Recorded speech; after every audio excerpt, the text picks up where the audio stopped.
Hey!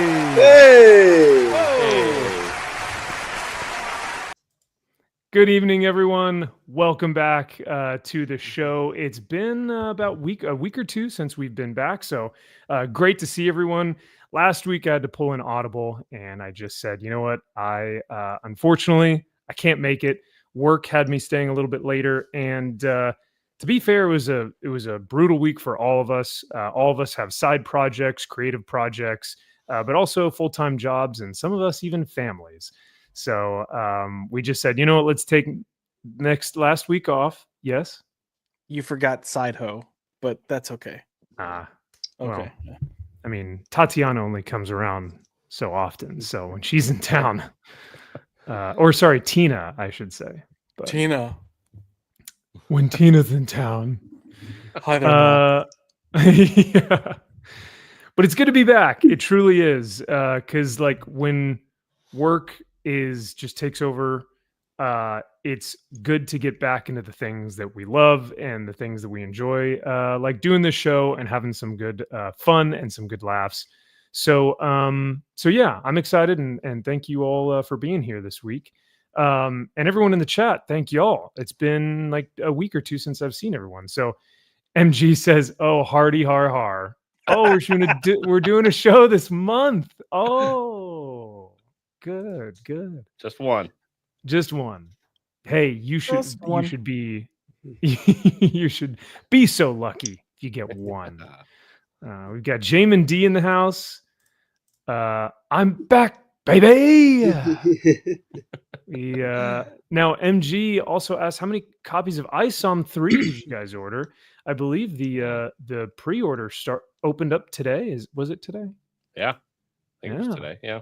So did you guys get, cover A, B, and C? Did you get them CGC graded?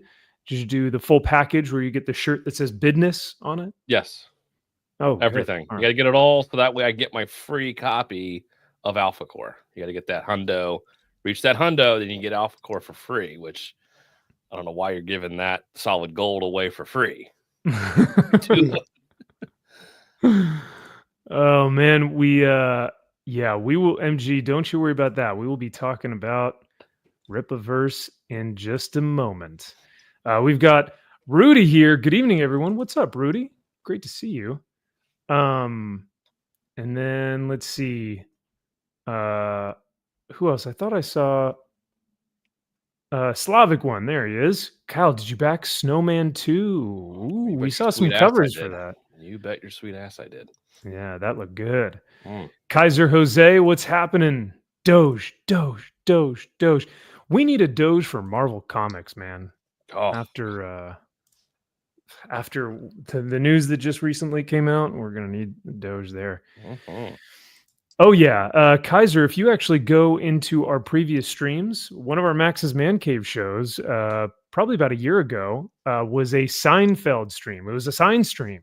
So we talked nothing but sign stream and Seinfeld. So it was a ton of fun. But great to see everyone in the chat and thank you all for being here. How have you guys been? Kyle, you've been doing some writing on the side. What have you been up to lately?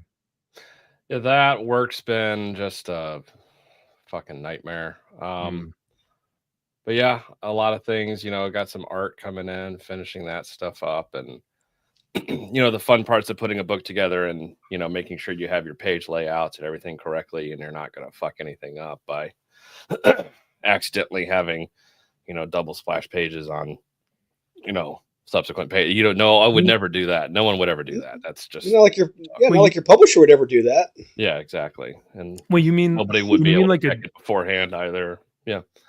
You mean like a double splash page that's printed on like both pages, right? Like when you open the book, it kind of lays across horizontally on both pages. Correct. No, you don't want that. Yeah, you would try to make sure you can do that. So where you have it on like say page 2 and 3 and not page 3 and 4, you wouldn't do that. Oh, so because there's a difference between a page reveal, you flip the page, like there's a panel before that's, and you have a page reveal and it's a splash page versus a double splash page that reveals kind of a cinematic piece. Correct. Yeah. Yeah. Oh, interesting. Okay. So the little I don't know, details. man. It kind of sounds experimental, though. I wonder if that might be. Hey, if you want to move differently, that's one thing. I respect them, but it's never been done in the industry, and I think there's a reason why. I mean, shoot, if you really are moving differently, then I'm excited to see your book then. So, Oh, just wait. speaking of writing, Drew, you've been doing tons of writing, and a lot of your books are going to be coming to fruition this year. What have you been? Is anything that you can talk about briefly at all? Yeah, Depths of Valor should be coming to Kickstarter hopefully in the next month or so. Nice. Just got the first draft, of the trailer we're doing. It looks good. I would maybe change a couple things on there, a couple minor things. But after that, Silent Nights 2 will be coming up. We'll probably be doing a relaunch of Unholy Nightmare 1, the second chance campaign for people. Catch up on it. That's great. And and then we'll be doing a Unholy Nightmare 2 campaign, and before we knew it, then we'll be doing Silent Nights 3, then Unholy Nightmare number 3, and then Depths of Valor number 2, and then that's not even including the Marat projects, which will be announced this summer. I cannot talk about those just yet, but even more coming this summer. So cool, man. That's so rad. You were staying busy. I'm glad to hear it. So, yeah, when you told me about the Marat thing, and I won't say anything because I don't think contractually I can't say I'm contractually obligated to not say anything. That is a very, very cool opportunity, and I'm really, just proud of the work that you've been putting in with that. So, I'm glad you said that, Max, because it's an example of someone who recognizes loyalty, and two, someone who recognizes the hard work you put in and the dedication you put in, and he rewards you for it. Yeah. And that's the first time really experiencing that from someone working with them for a while. And what he's given me, I am incredibly blessed and grateful for it. And we got big things coming, and I cannot wait for people to see these projects. Because Josh, Max, you guys have you've seen the pages of these projects. All these are different in their own unique ways. One of which, including two certain ladies, is going to be incredibly different from everything else. And that's reaching out to a whole other audience that I'm trying to work with. So, yeah, big things coming this summer. And that's not even including Aftermath. Forgot Aftermath from Blame Canada Publishing, which is going to be a full issue. Going to be a C2E2. Sweet, dude. Okay, nice. Yeah. Hangry is asking, Dolan, are any of your books available at any Canadian cons? Negative, but if you reach out to the Comic Kingdom Creative and you ask them for some copies, they can reach out to me and I'll send them some. Reach out to Comic Kingdom Creative. Considering that Canada did unfortunately beat us in the overtime of hockey the other night, I don't know if we can do business with them anymore. Sorry, boys. So it was a good run. Yep. But how funny is it that Trump called the American hockey team when we beat Canada that first time that we played them, and he was like, "Knock their teeth in!" Like he was just so they invested. That's my president. And Joshua McDonald, aka Pop by Culture, you had a fantastic stream the other night on Captain Falcon Civil America War of the Winter Black Soldier. Soldier. Yeah. Man. That went almost 3 hours of getting into the film. And then this week, I'm going to pimp you out. You've got a show coming up that is going to be the graphic novel comic book review show where you're going over. Hey. Don't talk about my show like you just talked about Captain America Brave New World. Okay, come on. Oh, the graphic comic novel book one. That one, whatever that one is. Yeah. Our PBC Comic Book Club. Thank there you. We go. Yes. Yeah. And you guys are talking what? Batman Year One? Batman Year One by Frank Miller and David Mazzucchelli. So hell yeah. Good times. Yeah. Have you read that? I have, but it's been since like college. So if I were to be on the show, which I will not be, unfortunately. No, I know you won't be. But yeah. if you were gonna say, no, I actually haven't read that," I was gonna be like, "Listen, motherfucker, when you're on the plane, you have homework now." Yeah. I mean, to be fair, Batman is growing on me. I was always a Superman guy, but as I read more Batman, I get it. Like I'm starting to like get it. Yeah, I get it. So, but speaking of Captain Black, Civil American War, Falcon Man, you saw the movie. You actually saw the Yeah, we saw the movie. You and Drew actually put your lives on the line. Yes. And saw this thing. So I figured it'd be fun to kind of look through and see where it landed. Now we all know Rotten Tomatoes is a garbage site, right? Yeah. But based on their metrics, they have it as the 3rd worst MCU film. And do you agree with that statement?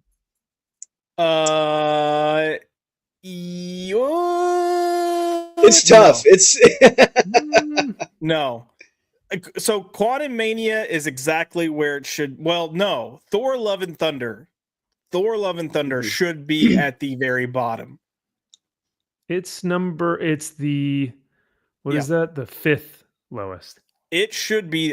It is the worst because it doesn't actually have it doesn't really have a plot. It just random shit happens and ha ha ha, isn't that funny? And it should horrible CGI. And horrible CGI. So it should be Thor: Love and Thunder, then Quantum Mania, then the Marvels. And we kind of debated about this on the show. I personally would put the Eternals above Captain America: Brave New World. And here's the thing. People are like, I understand people hate that movie and it's boring, but on a strictly like cinema film aspect, it is a better made film than Brave New World. And I think because better action, better cinematography, better score, honestly, better acting, even though the story itself is boring as fuck. And I think that's fair. I never saw the Eternals, but I mean, in terms of like what you're saying, in terms of like objective filmmaking, there's one film that's probably better than the other. The other thing that at least when I look at films, and at least for the MCU, I tend to also rank them not just by how poorly it's made, but what happens to the characters, right? How does this affect the characters, and how does this affect the world building? And if we're looking solely at like character assassinations, I think Quantumania and Thor: Love and Thunder are probably the worst. Yeah. Absolutely. Maybe even Doctor Strange Mom. Oh, but actually, no, yeah, Doctor Strange Mom when what's her name? Scarlet I would have Iron Man 3 down there. Iron Man 2 is a significantly better film than Iron Man 3. Iron Man 3 should not be that high. Where is Iron Man 3? Oh, ooh. It should not be that high. Hey, actually, it's or Black Widow. Black Widow should not be that high. Oh God, yeah. Black Widow is above even Iron Man 2. What the hell? This list is jacked up. This list is all kinds of wrong. I don't know what you're talking about, Drew. This is the consensus from the people, right? I mean, this is Rotten Tomatoes. They're sniffing glue. Yeah, look, I mean, you got the Lion King ripoff. Jesus, look how low they have Wakanda Forever. What are these people thinking? Exactly. With Namor. Namor. That's wild. Look how low they have fucking Winter. No, they have Ant-Man and the Wasp above Winter Soldier. Fucking burned. Oh, no, wait. No, they don't. Or maybe you're just jumping. No, wait. Hold on. Yeah, sorry. Hold on. So here's Ant-Man and the Wasp. Okay. Here's Civil War. Okay. No, I see Winter Soldier. Wait. Did they say Civil War was better than Winter Soldier? Did they have that? And they have Shang-Chi above both. Bull. This list is compromised. This list is compromised. I'm not Ragnarok is number 4. Ragnarok is number 4. Fuck them. Oh my God. I'm gonna go start a riot in my streets. I'm burning down the first Wendy's I can find. Hey, it should be a Waffle House, okay? But let's all be real. Black Panther deserves the first spot. Wakanda forever. Oh, you mean The Lion King? Oh, yeah. Here's the thing. I think Wakanda Forever is a better film than Black Panther. Even though it ends with Shuri becoming the Black Panther and Marvel fans swiftly forgetting that ever happened. Yeah, because honestly, the best thing about Black Panther was Killmonger. If you take Killmonger out of the equation, there's really not that much great stuff in that film. Yeah, Black Panther was a side character in his own film. Yeah. Oh, dude. And this has been said before by many MCU fans, but I will reiterate it. Civil War is the best Black Panther movie that's ever been made. Yes. Yeah. It is like Black Panther, and I don't particularly like Civil War as much as other MCU films, but Black Panther and Civil War is like legitimately sick. He's awesome in that movie. And he's good in Infinity War. That's his second best. Mm-hmm. Vengeance has consumed you. Yeah. But no, like the suit looks so good in Civil War, and the fact that he goes toe to toe with like Bucky and Cap on that roadway or in that highway scene, like, dude, yeah. Yeah, doesn't have that purple shit. It's just a straight up costume. I love it. It's just a straight up Black Panther costume. Yeah. No, it's awesome. So Jack Frost says there are only two acceptable opinions one can have about Black Panther 2. Either it's the greatest film of all time or you're a racist. That's right. I mean, which is why they have Black Panther, the first film, at number 1. Because if it's not the best one ever made, then you are, in fact, a racist. This list is bullshit. This list is, oh, God. So I guess I would ask then the panel, because we could do a whole stream like for 3-4 hours just re-ranking these. What's your, I'll go down the line. What's your number 1 and what's your number, what is it? Are they on 30 now? 35. So what's your number 35 and what's your number 1, Kyle? My number 1, I would probably put the original Iron Man. That's a tough one to beat, man. It was between that or Infinity War. Just what Infinity War did and what it was able to accomplish. Like, that should have been an impossible task. Like, that shouldn't have ever happened, to be able to do that and to pull it off so well. And the worst is, I think, the last Marvel movie I've seen, which is Love and Thunder. I think that pretty much like broke me. I think after that, I don't think I've watched a single Marvel movie since then. So Love and Blunder. Yeah. That was an absolute piece of shit. Yep. Those are good ones. Yeah. Drew? Part of me wants to say Winter Soldier, but I'm not going to. I'm going to say the first Avengers film, because when that came out, I mean, there are people, I gotta remember now how long ago this was, 10 years ago. Is it 13 years ago? 13, Jesus. Some people weren't there when it came out. And I'll never forget that night, that weekend, that week, that year was nuts. It was the biggest thing ever. It was one of those movies that we never thought, as comic book fans, they would never, ever, ever do this, and they would never, ever, ever do it right. And they gave so much respect to every damn character in that film. Every character was treated with how they should have been, like they were in the comics. It was funny. It was action-packed. It was dramatic. It left you wanting to come back for more. And I just remember being so revved up after watching the film. Then he had Soundgarden playing at the end of the film. It was just God, this was a perfect fucking movie and perfect popcorn film. And that really, I mean, I would love to see that in the theaters again. I would love to see the first Avengers theater again. Hell yeah. You're getting me hyped just talking about it. Last movie? Worst movie? Number 35? So it is not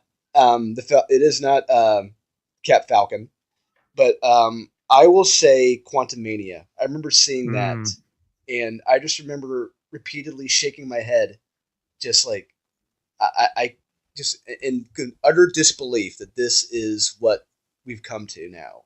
And speaking of which, going to my number one, I remember when we had high expectations for Marvel films. We were expecting the best, and now we've gotten to the point now where we're saying, well, it can't be that bad. Hopefully, it's not that bad. I'm like, wasn't too long ago when we had high expectations for this stuff, and now we go in with the lowest of expectations. This is sad. Yeah, no, you're not wrong. It's Ant-Man and the Wasp, Quantumania was like, to me, that is like the bastion of the de-evolution of like what Marvel became, and it pooped out this movie. So Josh. My top Marvel movie changes on the day, but it's always between Infinity War or Winter Soldier. It just depends if I want more of that personal story or that grander story. Avengers, it's easily in my top 5. Kyle mentioned Iron Man. It's easily in my top 5, probably lower in my top 5. Only because of that third act. That third act is not the best.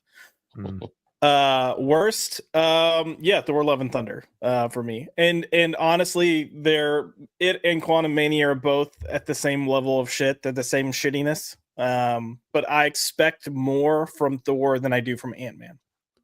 Yeah. However, no, that's a good think point. it should be very telling that the movie that Marvel made Marvel go, oh God, I don't know. I think I don't know. I don't understand what's happening.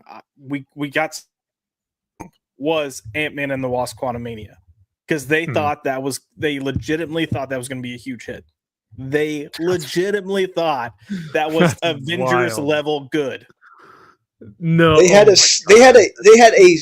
actual Scott Lang biography on Amazon that you could buy. Yeah, I'll never forget that. No. Could not believe that shit. See, now I would read that from Scott Lang. Sorry, go ahead, Josh. No, go ahead. But for the absolute brain rot that you would think that movie would have done well. I mean, come on. Yeah, But sorry, so you're gonna say though? Yeah, so you know that it was in the trailers, so we all saw it. But that scene from Quantumania where Scott Lang's like walking out of that gelato shop or coffee shop or something, and then you've got that old guy that's like, "Thank you, Spider-Man." I found out that wasn't in the script. The actor just messed up, so they kept it. And Paul Rudd's reaction was him just running with it, like he was like, "Yeah, thanks." Yeah, thanks. Yeah. Ironically, the best part of the entire film. Best part. Yeah. Well, I think actually the best thing to come from that film is that Marvel came to the conclusion that, you know what, maybe we shouldn't invest in Rick and Morty writers anymore. Yeah, telling me. Well, if it's not movies, because we know that there really is no best Marvel show. What's the worst show to date? Now, Josh, I know yours, and it's Are you? It's this one, Secret Invasion. Yes. Oof. And rightfully so. I mean, the only ones that are below it, based off of Rotten Tomatoes, is Marvel's Inhumans, which is so sad. Marvel's Iron Fist. Powers and Blade the series. I don't even know. With Sticky Fingers. That was on Spike TV. Yeah, that was on Spike TV. I got to be honest. I saw bits and pieces of that show, but I didn't really see it. Another thing that, and look, this is just me throwing it out there for whenever you see reviews from critics on Rotten Tomatoes for television series, it's literally based off the first episode and the first episode only. Oh, interesting. Because they have to get their review out first, right? Like they watch the first episode and then they have to like put out their review. Interesting. And Powers doesn't really count. I mean, I think Joshua agrees with me. That's an Image comic book series by Brian Michael Bendis. That doesn't count. I don't know why they put that in there. I'm surprised that the first Punisher series is right above Secret Invasion. Like, gosh, dang. It's not that rewatchable, honestly, man. It's still better than Echo, and it shouldn't be 1,000% better than Echo. And the Defenders. Yeah. Jesus. Just John Bernthal alone would Yeah. would put Punisher above Echo. Like, come on. And She-Hulk Um, and the Gifted and Agatha. Wow. I saw parts of The Gifted. It wasn't awful. Like for a network show, it wasn't awful. So, Drew, do you have a worst? Do you think one of these is the worstest ever? Man, Legion they're was so good. Sorry. Yeah, I love that first season. It was so damn good. The worst, honestly, it's really hard to. I mean, it's a pretty low bar for me when it comes to the worst. Like, I mean, Miss Marvel's down there. She-Hulk is down there. But it's number 2 on this list. She's just insufferable. It's like, I'll just be honest. It's not for me. She is an insufferable character. It's just it's like that meme I send you guys. Punch me in the face, please. I can't watch this anymore. It's just her and the Agatha show, Loki season. I mean, not Loki. I'm sorry. The Scarlet Witch show. What that came to. There's a lot of horrible shit. And Secret Invasion was pretty fucking bad. But you better get used to her because Marvel. Sorry, yeah, that's yeah. But anyway, I think absolute best is Daredevil season 1. That is the highest bar. That they've ever hit. It's like not even close. Yeah, and I would say Daredevil season 1. But I would say second, number 2 is X-Men '97. It really is. It was much better than it had any right to be. I could not believe how good it was. Yep. I'll also say it's we only got one season, and get ready for what's coming next. It was not great. Yeah, and look, I think just all seasons of Daredevil, I think they pretty much stand up. And I know people give me shit for this, but Agents of S.H.I.E.L.D., considering it was a network television show, considering it was a network television show, was way better than it had any right to be, especially under the like constraints they had. Because keep in mind, this launched right after the Avengers, and the whole thing was you still had the trio of the committee of you had Kevin Feige, Joss Whedon, and what can't I think of? Favreau? Yes. And then Favreau was like, I think I'm gonna step back. So it was gonna be Joss Whedon and Kevin Feige, and it was to them and said, we want a TV show. Can you deliver us one? So they did this package that got it going. And then Feige went to Iger and was like, yeah, I don't want any TV stuff involved. I want it to be its own company, just separate it. And Iger was like, okay. So they set up this show, and then they're like, we're killing S.H.I.E.L.D. It's not going to exist in the movies. Oh, no. But no, you might hear, I want to explain this too, because someone asked me this the other day. They're like, why do you keep saying network television? Because a lot of the TV that we talk about and watch today isn't filmed on a schedule that's considered a typical TV schedule. Like your typical TV schedule, you have 5 to 7 days to film an episode. And then you move on to the next episode. And we're going back and forth. Like, you've got to keep it going. So you've got sometimes 2 to 3 days to get your script finished, 5 to 7 days to film your episode, and then it goes into post-production so it can then go to air. When you do stuff like what Netflix does, what HBO does, all that, they film it like they do a film. So you take months to film those little 6 or 7 hours, as opposed to 6 weeks to film 6 hours. So it makes a difference. So people are like, oh yeah, but this wasn't done as good. Yeah, because they literally have to, like, instead of saying we're gonna spend a whole 3 days on this scene, it's like, all right, we have today to film this scene. We're gonna get all 4 angles. We got to set up and tear down, set up and tear down, set up and tear down. So that's why I talk about network television and just it's a different beast when you're working that fast. That's heavy work, man. Yeah, that's brutal. Yeah, I mean, it's not easy. So no, kudos. Oh, Gideon sighting. Hello. Well, I will echo what you guys have been saying. I think Daredevil is tops. For me, though, weirdly enough, and by far and away, Cap Falcon and the Winter Soldier is the worst. I mean, it's for me, it's no competition. Yes, Echo is worse. It's poorly made. Yes, the script is worse. Yes, the acting is worse. All that stuff. But just the hateful, like malicious, like disgusting attitude of Falcon and the Winter Soldier really, really just rubbed me the wrong way. And what's his name? Shoot. Agent. U.S. agent. U.S. agent did nothing wrong. So Agreed. You in get fact, some he's of the those. protagonist.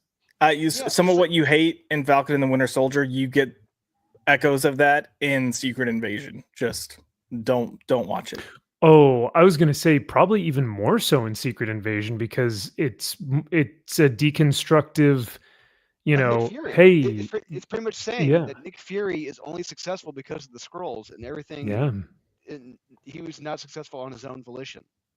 Drew, something happened with your mic, buddy. You went super quiet. You went subatomic. You went underwater. Damn it. The quantum mania, the quantum realm. Yeah, you went into the quantum realm. Kyle, did you have a worst one? Did you watch any of these? Did you take the time to watch any of these pieces of crap? Not a lot of them. Echo was hysterically bad. I watched I watched the first 2 episodes and then the last episode, and I was laughing hysterically. It was so bad. It is, yeah. But the one that I think pissed me off the most was Moon Knight. Moon Knight seriously pissed me off. Really? Wow. Okay. Yeah, they Fucking hated that killed Stephen Grant. Yes. Ugh. Fascinating. You guys hear me now? Is it better? Nope. No. I think for me, I don't put Moon Knight down as far because there are a lot of moments that I genuinely liked, and I thought the acting was good. But the one thing I constantly think of is that was it episode 4, that horror episode where they went in that tomb, and you had the monkeys and the mummies. Jesus mummies. Christ! Yeah. Might as well. Man, who gives a your shit? Racism is really showing tonight. No, I'm kidding. I don't know what's in my coffee, guys. Yeah. Oh man.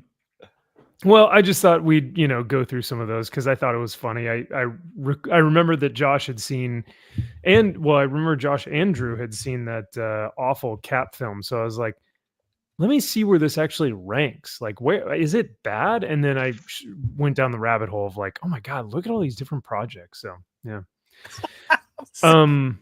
There we go. How's that? Better. Awesome. There we go. A little bit louder, yeah. Well, let us before we get into the news, I've got some show and tell. I don't know if you guys have any show and tell, but I've got some good stuff and some not so good stuff. So we'll see what in fact landed in my mailbox this week.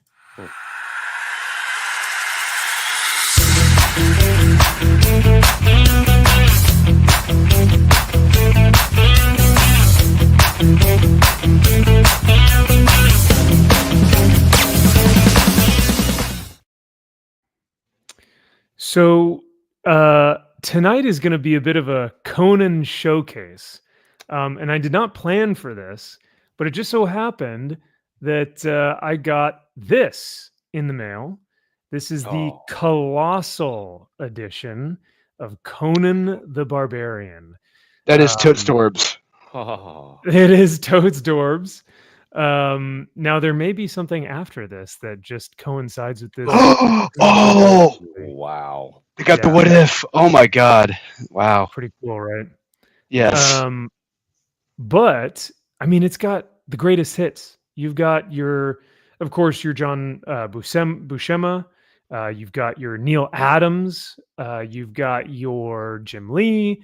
Your Barry Windsor Smith. Your Mark Silvestri. Kane. No Mark Silvestri. Not at least not from what I recall. But just the good stuff. Yeah. What about Jason Aaron? Ooh, no, I don't think he made the cut, unfortunately. Okay. There's your Art Adams. And actually, our boy Jim Zub does the afterward. So he does the ending. Nice. And we got some Barry Windsor Real- Smith in there, right? We got some Barry Windsor Smith. Yes, you do. Yeah, definitely get some Barry Smith. So the first like quarter of this entire book is just all John Buscema, rightfully so. But it's Jaffiel. cool. Yeah, because it's like covers and interiors. So I thought that Oh, was it pretty scans rad. at the originals. Oh, Yeah, crap. And this is a colossal edition indeed. So Damn. here's more Buscema. Yeah, someone just said Andrew Gonzalez. I'm pissed I didn't back this on Zoop. Jesus. Man. It was worth it. I mean, because once you start getting into like the Gil Kane stuff and the Barry Windsor Smith stuff, it's just like, gosh dang, man. These guys were like redefining a character. This is one of my favorite pages right here. Oh, yeah. It's funny when you look at the evolution of the character, the design of Conan. Look at his original iteration. If you look it up, look at how he originally looked. It looks nothing like he looks today. Nothing like it. Right. No. And Conan the Barbarian, the Marvel imprint, that first issue, I think, is a Barry Windsor Smith cover. It is. Yeah. And looks totally different. Yes. But here's all Gil Kane stuff, which as I was looking at it, I was like, I actually really like it a lot more than I thought I would. Oh. Like his inks are really good, really nice. Oh. Like it looks sick. Let's see if we can find some Barry Windsor Smith here. Because his stuff is like totally unique. Yeah. Like there he is, yeah. Like not as heavy as the ink, but just so detailed. Look at that zipatone. Oh, yeah. Love it. Like meticulously, weirdly detailed. It's crazy. Yeah. And his faces are very just, I don't want to say unique. They are unique, but they're like stylized. Like you can tell it's and Steve McNiven is really going for his art style now. You look at his style. Oh, interesting. Okay. But so yeah, here's all Barry Windsor Smith stuff. And then like the latter portion of the book is all just like random different artists. So they call it the Barbarian Hordes. So it's just tons of different artists who have done Conan over the years. So this first one was Art Adams. I think the next one is Art Adams and Neil Adams. Oh. And I do like these ones. They're pretty sick. Yeah. That's Toad Storbs. And then, Ooh. you get some Jim Lee stuff in here, but I mean, no one really cares about that. Yeah, you gotta lower the bar at some point. That's real artists in here. Ooh, that page is beautiful, man. Yeah, pretty cool. So, yeah, and then some unknown artists that I hadn't heard of before, or like ones that I didn't really know. So, and then just some like sketches in the back, but. Oh, damn! Awesome. Yeah, the full page. Oh, Toth. That's an Alex Toth. Oh shit. Yes. Yeah. It's beautiful. There's the Jim Zub, afterward that he wrote. I had so at MegaCon, I had a nice, like, almost like 2-hour conversation with him Thursday night about everything. Yeah, it was amazing. Hell yeah, dude. He's the best. He's so fun. I was hanging out with him at a drink and draw Thursday night. Oh god, it was amazing. That's cool. And there you go. There you have it. There's the colossal edition of Conan the Barbarian. So yeah, this was available on Zoop, which is kind of a weird platform. It does stuff where it's like it'll do really cool books like this that you've like never heard of before, but then it'll also do like weird random like kind of, I don't know, books that may be funded by government DEI programs. So it's like you get a weird kind of range of a little bit of everything. But when I saw this, I couldn't resist. But good for you. Yeah. And then I got another Conan thing that's like, it's whatever. I mean, it's fine. It kind of showed up and I didn't know who sent it to me. But I think they're kind of playing a prank on me or something. Because, like, I don't know. What do you guys think? I mean, it's a piece of original art, but I mean, it's an original Aaron Lopresti. Oh, Yeah. Oh. And it says 2 max. whoa. Right? Yeah. Right over here. Weird. Yeah, weird. No, this is seriously awesome, and I'm just giving him a hard time. But our very own Kyle, not Kevin, sent this in. Mhm. So no, dude, thank you. So this is honestly sick. I looked at his Facebook, and I was like, no way that he, because I was trying to see like maybe what illustrations he was doing. But this looks so rad, and I'm sure the price point was not, cheap. So I'm very, very grateful, and thank you a ton. Seriously, like this is super rad. So, No, I was looking at it. I was like, I really like that, but then I was like, you know what? I think Max would like it more. yeah, And so it's pretty cool. I had him send it to you. So he's like, Especially because whatever. I really don't have any pieces of original art that are like solely a profile of a face. So I like it a lot. I think it's Mhm. sick. So thanks, man. I genuinely appreciate it. So You're welcome. and then finally it hasn't gotten here, and it probably won't get here for a while because it's coming from our friends from the north. But I just wanted to show Mm. another snowy place. Oh, Mm. I just wanted to showcase Greenland. just briefly, just a little sneak peek of a little something that's working on. Sorry. Oh. Just a little. I don't know what that was. Oh, But, what was that? I don't know. It looked like almost King Conan, Oh. but I can't show too much of it. But if you guys want to see what Shane Connery Volk is working on these days, maybe he's got a little something going on right now. So I'll send right. y'all to his page because he's been doing some cool stuff on his Instagram. So I will hopefully have that beauty in my hands here soon as well. Wow. And it won't be damaged this time. Better not be. Yeah. He knows So- better now. I know, right? No, we were joking about it. I was like, "Can I help you with shipping?" He's like, "I got it." He's like, "Don't worry." Fucker. He's like, yeah, sure.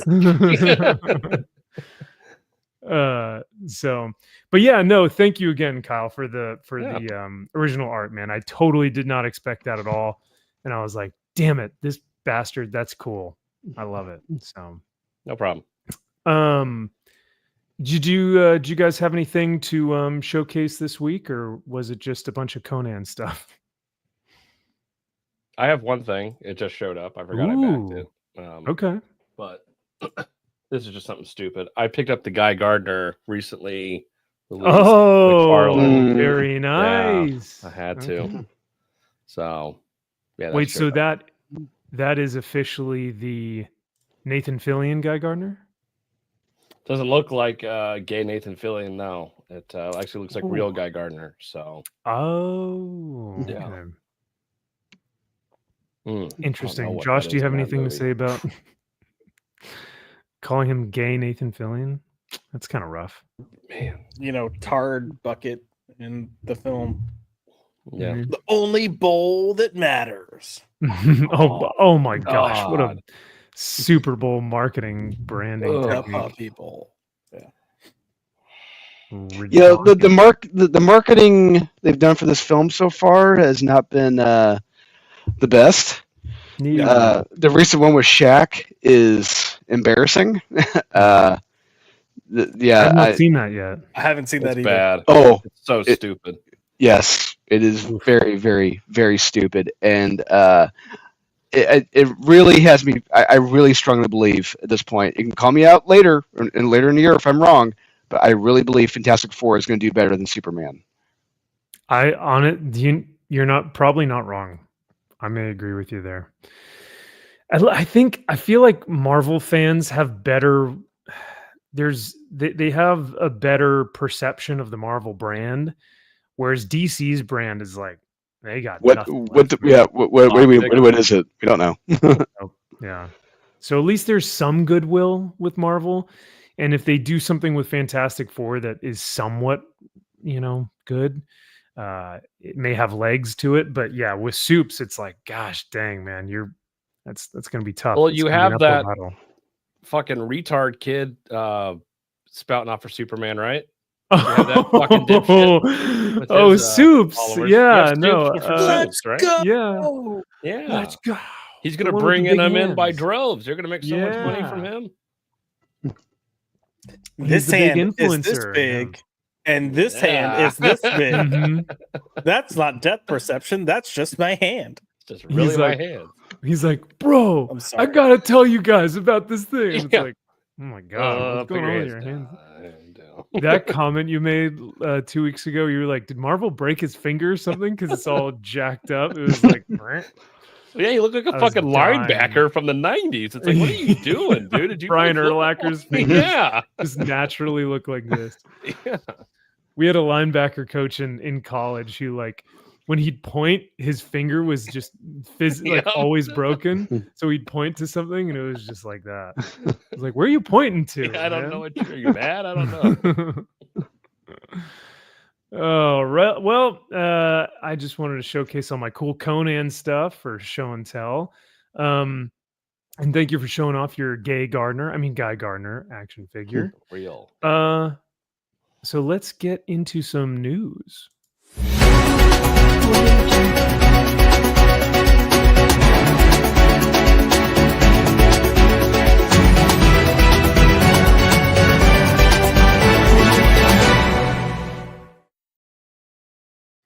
All right. Before we get into the news, we got to say hi to our man, Brian McClay. What's happening at Beyond Wednesdays? He says, "What's up, gents?" Brian, are y'all going to be going over the Shaker report from Cover Price? Because we've got that in our list of topics to talk about tonight. And man, there's a cover there that is just, it is fire. So hope you guys are doing well over there, Brian, and thanks for coming by. We've also got Enzo coming in. Y'all seen the streamer using the Nolan Batcave to stream the Arkham series. I've not seen this. I don't know what that means. What? Like, he's actually in the studio set. I thought they would have to tear that down. What? Yeah. What? Oh well. Maybe he just That'd be has kinda a interesting. background, like Yeah. Like a green screen. Yeah, it's got to. Interesting.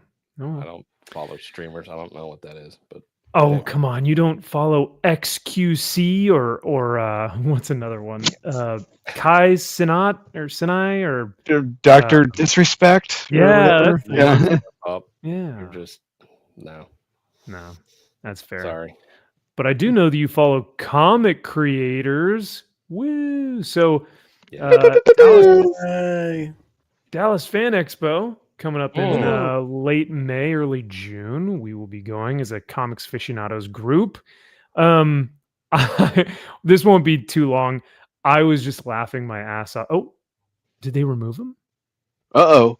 Oh my gosh, I think they removed him because I was going to laugh and show you guys that one of the comic creators that was going to be there. Donnie Cates? No, not Donnie Cates, but it was our boy that we looked for like 2 hours at the beginning of the con. Oh, Stephen Platt? Stephen Platt was on here again. I was like, oh man, Yes, so he's first not in on here line. anymore. Here we go. Yeah. He was busy as hell at MegaCon, and he had original. He was there. I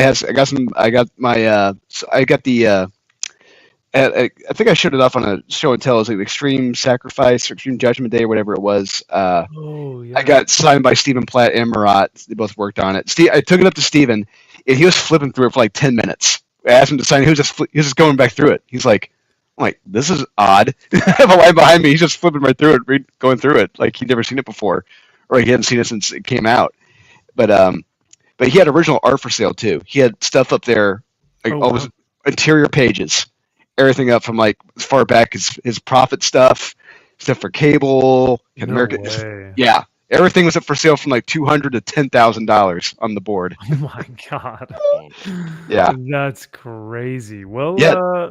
maybe next time we see him, because I remember last time, his table should be here, but it wasn't. So we were like, okay, maybe he's going to be here, but then he didn't show up to the next day. And I was like, we came here to see one person. We got so early to go see that. Yeah. But if he does show up to another convention, I may take a look at some of that original art. So don't fall for that again. He had original Stephen Platts. He had double pagers up for sale too that he had done. It's 90s work, Stephen Platt, not 2025 work. Yeah. I'm gonna remind all three of you that we rushed/inhaled those bomb-ass breakfast burritos I made to show up early to the convention, only for his punk ass to not be there. Correct. This year, I'm making a special burrito, and when I see him, I'm gonna lob it at him. Please. You know what, Josh? You actually know what you can do to clean up at a convention. You should get a food vendor license and offer.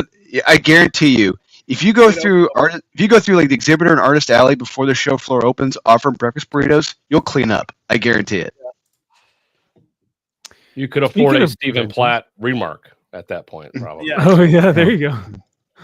Speaking of conventions, this week at Comics Pro, or this weekend at Comics Pro 2025, Bad Idea. You guys would not believe what Bad Idea has promoted now. Bad Idea is joining forces with the legendary Los Angeles comic shop Revenge of to deliver out a blowout bash for the ages with drinks, food, and a DJ, pinball, and party exclusive comic already announced. Might have seemed impossible to raise the bar. Until now, God, introducing the world's first tattoo comic book. The fuck does that even mean? I don't know. It's a human skin on the cover, and it's gonna be tattooed human skin. That's what it. Yeah, that's what I'm assuming. We've staffed the shindig of the century with a live tattoo artist. Commemorate the night of your life with a once-in-a-lifetime exclusive Planet Death flash tattoo design immortalized on your skin with permanent ink, and then commemorate that commemoration with Habitat Tattoo Edition, the ultra-limited comic book starring the work of visionary comic legend Bill Sienkiewicz, exclusive only to the first 10 attendees brave enough to go home with some fresh ink. Look, right now, if you go, everything that's happened with Diamond, they're hurting. I mean, they are going to be hurting. Bad Idea is going to be hurting after what's going on, and they're pulling every trick that they can pull out of their ass to make some money. This is just desperation because they got nothing if Diamond is gone. Well, that owner's buying a bunch of original art, so I mean, he's stocking. Well, he's a billionaire, so he doesn't have to worry about it. I was gonna say, isn't the owner like a tech bro or something? Yeah, like he got. That's how, or he was a venture capitalist. Like he invested in like a company, something like that. I forget what it was, but so from my understanding, this book, this comic, which looks just fine, average. It looks interesting enough. Awful. Wildly mediocre. Yeah. You get that if you're one of the first 10 to enter, but also one of the first 10 to get a tattoo from another comic, like the logo image. Yeah, you have to get a flash tattoo design, so you can't. It's not like, oh, I can get whatever I want. It's no, you have to get this thing.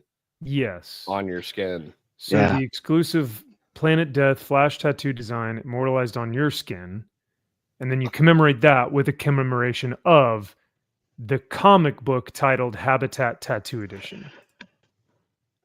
It's also tiresome. It is all just so tiresome. Just stop. And we're not going to hear anything else about this because only 3 people are going to show up that aren't required to be there. Yeah. What's so funny is I still have like 3 of those gold pins that I waited in line. Woo! Like bad idea pins? The what? Like bad idea pins? Yeah. Oh, yeah. Oh, Max. Listen, I went all in on ISOM. I went all in on Bad Idea. Boys, it's gonna pay He's off. 2 The for 2. investments- He's got it. In Yeah. The He's still- investments just keep coming. He's still sitting on those boxes and cases of Warriors of Plasm. Yeah, it's all going to be paying off. Yeah, you guys, just wait. Just wait. Max, I buy my mansion. I just want to say this and know that I'm saying this with the utmost love and sincerity, but I understand why you're single now. Oh, I'm kidding. I love you. I don't spend my money well? No, I'm kidding.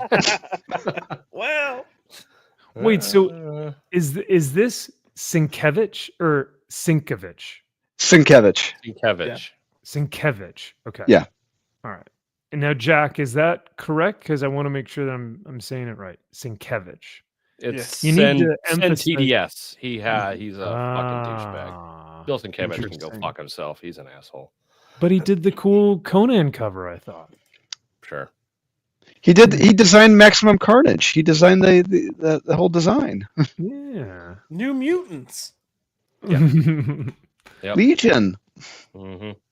Well, speaking of investments, boys, I think we talk about one of the best investments you could have made at the time, and one that you can still invest in today. Warriors of Plasm. Close. Ripiverse. Mm. I mean, From one good idea to another. Got it. Yeah. Perfect. Uh-oh. There. Uh-oh. Yeah, look at that. We all got it. Mine's on a doorstop somewhere. What the fuck was I? Yeah, I was like, wait a second. I'm looking at your background and I don't see it there. I think no. I gave it to my little guy. He was running. He would run around with it. Oh, okay. Yeah, no, I've got Yaira like pinned up just right above my bed. So That's on the where ceiling. where she belongs. That's good. Yeah. So, ISOM number 3 was released today, and let's go ahead and see what's been going on with ISOM number 3 and the Ripiverse. So, this is now on pre-order. This is cover A, which is, I believe, $35. Oh no, sorry, excuse It's me, 144 pages. Woo. That's a garbage? graphic novel, ain't it? That's a graphic. Yeah, that's a graphic novel. Ugh. It is a graphic novel with interior art by Cliff Richards himself, the man, the myth, the legend, who did contribute to the trans. What was it? The trans. What's it? Formers. Puerto South Rican, American, Peruvian, Puerto Rican, South Peruvian, yeah, comic, yeah. Yeah, that's right. That's right. So he's doing the interiors on this bad boy. We've got cover A. So here's cover A. All right. Okay. Jaffiel. I want to know what you guys think, though, about cover B. I'm a little confused with cover B. Now, is it B for boring, or is it B for like, maybe if this were cover D for depression? Look, it's a terrible angle too. Look, it's a flat, direct shot, and when you do that, shots like that are dull as shit. If you'd done this at an angle like a POV is like looking from the top down or from the bottom up, that's a more exciting angle. At least it's a more dramatic angle. This is just flat and dull, and this doesn't help. I don't know, brother. Even if they did an interesting angle here, it's just I don't know if this is the pose they want for a cover, right? Well, here's the thing. I mean, various comic books have done sad covers like this in the past. X-Men has done covers like this in the past. Sure. But for like I said, this angle, I think a slight change of an angle would have made it slightly better. Not the best, but slightly better. The other thing too is they've got this with all those like old school like verbiage on the cover. Yeah, the and text. not- The font. Yeah. So, but that doesn't work with the tone of the image. Like Correct. it's too And very strikingly different. Like when you're doing all this text like this, that's when you have like that 1960s kind of camp, like, oh no, Batman's gonna die in this issue. Well, look at the Yeah. font. Like you're so right, John. This font says It's funny. wacky. That It sounds says funny to me, wacky, yeah. wild, and like, Mhm. whoa! Can Avery overcome his greatest foe? And then it's himself. That would be like him looking at himself in the mirror, like, and they're doing a different Yeah, pose. and Like, it's like he can overcome himself. a bizarro, Yeah. right? Where maybe the T is like upside down or something. Right. It's like, whoa. See, this is what happens when you give a bunch of retards a lot of money. Like, I mean that. Yeah. Why does he look Look at- different on every fucking cover? This Isom looks yeah. different from the one on cover A. He Also, looks like I'm- he's 50 years old. Yeah. Yeah, they do not look. I mean, they look similar, but there are some pages and some covers that I will say look more Hispanic than black. But Yeah. I do want to show an example of what something sorrowful can look like with the amazing Mark Teixeira, Teixeira, however you want to say it. But this is someone who is grieving. This is a man who truly like has an existential crisis. I've been writing a script for this for like, months and just haven't been able to get to finish it. But I love this cover because it showcases like Wolverine's grief, of course, but it's a totally blank white cover with just like the X-Men in the back here, kind of trying to console him from afar because they don't know how to console him. And the white blank cover kind of exemplifies this like emptiness, right? That Wolverine might feel. This is something where it's like, man, this is grief that's really hitting hard. I don't get that with this one though, unfortunately. So his greatest foe. He just got denied a bank loan. Damn. Again. Got me again. Flores Park. They did it to me again. Or is it? No, what is it? Flores Park? Yep. That's right. He tested positive for sickle cell. Damn it. Yeah, Oh, dude. Or he's no. got rickets. I don't know. Oh my God. So here's cover 3. Oh, now he's in a sewer. Oh, wait, he's gone all over the place. Look at him. Yeah. Is that the Where Ethan cover? in the world Oh, is never mind. Carmen San Diego? Who did that This cover? is the $75 cover. It's because it's a damn good cover. That's why. Jesus. Oof, 75 doll hairs. Who did it? This thing. I don't know is. Does he not even say who did the covers? Oh, Will Conrad. It's gotta say. Oh, right? foil and embossed. So it's foil embossed. Oh, Flash Gordon, Will Conrad. Nice, good for him. Oh wait, if this is foil, Kyle, then you should be all over this bad boy, eh? Yeah. Told you I got them all. Yeah. And then this is the $35 one. Yikes. Um. Colors. Okay. Punch in the ground. He's Got it. he's mad. He's upset. I can tell he's mad at oil. Big oil. Yeah. Oh man. That face is really. I hate face it the is more I something. look at it. Like I really like it. I'm not liking what I'm seeing. Jack says Tex hates his pencil and ink artwork. Really? Well, a lot of it's amazing the amount of artists who just aren't happy with a lot of their work. It's like I'm not a big fan of that. I don't like that. It's like artists are just never really happy with their work when they're done. But Yeah.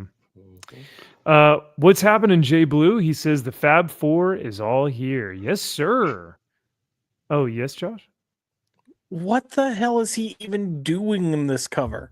That's a Exactly. good question. I don't know. It looks like he was just like running through the oil field. He's like, boom. He's like, I like that block of concrete. It looked at me funny. Like, come on, man. Is he mean mugging? I don't know what he's That's doing. what it is. Is that slab of concrete me mugging me? Fuck you, you fucking ass shit. Stupid Sound like- ass. Fucking concrete. Sounds like Fat Albert. Yeah. Mean mugging me. hey. Welcome to Oh, Cross man. Park. Wait, where's World Star when all this happens? Damn. Yep. Fuck oil subsidies. Fuck you. Damn, he hitting that concrete. Okay. Better than hitting a car. Look who I it guess. is. Yeah, well, he's gonna fall into that at some point too.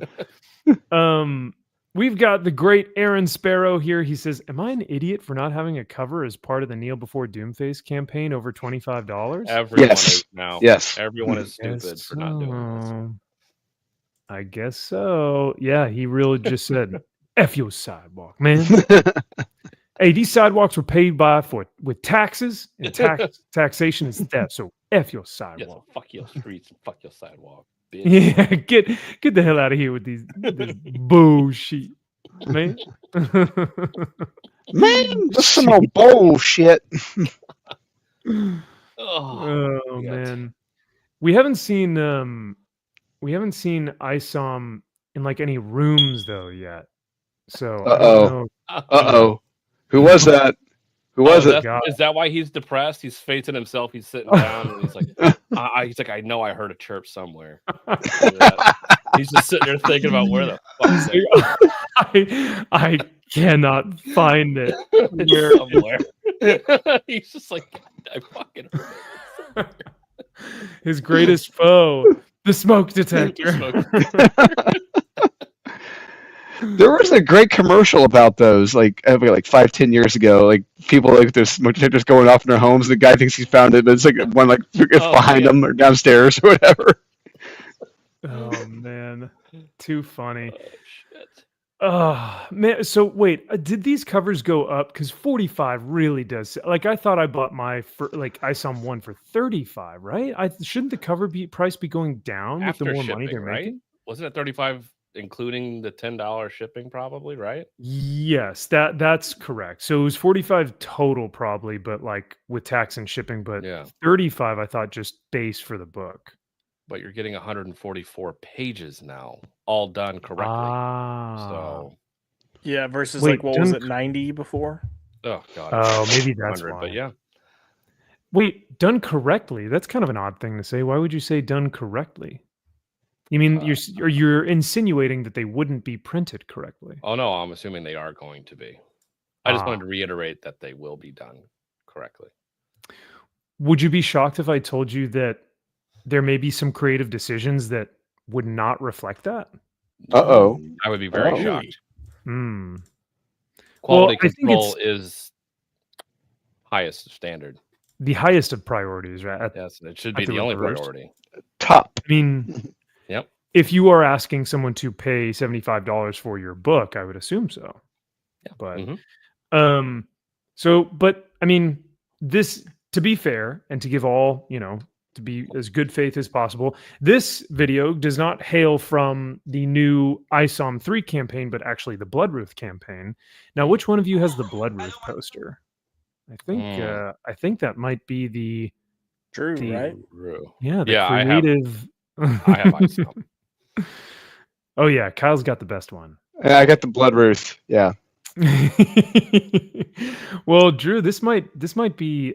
Maybe I'm glad that I didn't send you the book because the poster might be better. But let's hear Eric out on his creative decision with the book.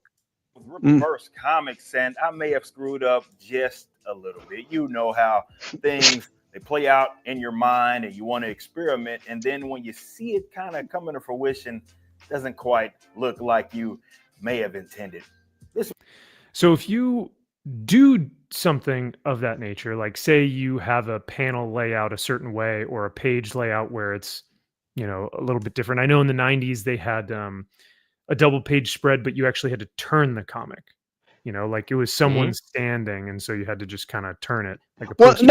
Not just that, but when you have PDF proofs to go through, they're laid out like a comic book. You see what they look like. So I'm not. Look, I don't know what program he's using or whatever his editors are using, but whoever they did, they set him up for failure, or they just weren't paying attention, or they didn't do it at all. And I think that's the question: is where's the editor and the quality control piece that sends the thumbs up at the end of the day, right? Well, as far as we know, Aaron was the editor on this book, and I think Aaron gave his thumbs up because I don't know why. Yeah, Aaron was the editor on this, and I don't know what happened. Aaron just really dropped the ball. Yeah. That tracks. Well, good luck to Drew and Josh who are having their stuff edited by Mr. Yeah, I'm pretty concerned now. This might have happened with Blood Roof #1, which is shipping right now to all of you customers. Now, this scene I'm going to show you guys real quick. You first saw it with the original previews for Blood Roof #1, I believe, when we first announced it. Now, how the Saskas did it, they originally planned for it to be this double page, like spread, like splash page or what have you. And I was looking at it, especially with the black and white, which I do believe it still plays out a little better than in the black and white than it does with the color. What if we go for this like more cinematic look, as if you can imagine sort of the camera like panning, right? You see one part of it and then you see the other side as it slowly pans, let's say from left to right or what have you. So you see this demon here, right? And he's doing what he does here.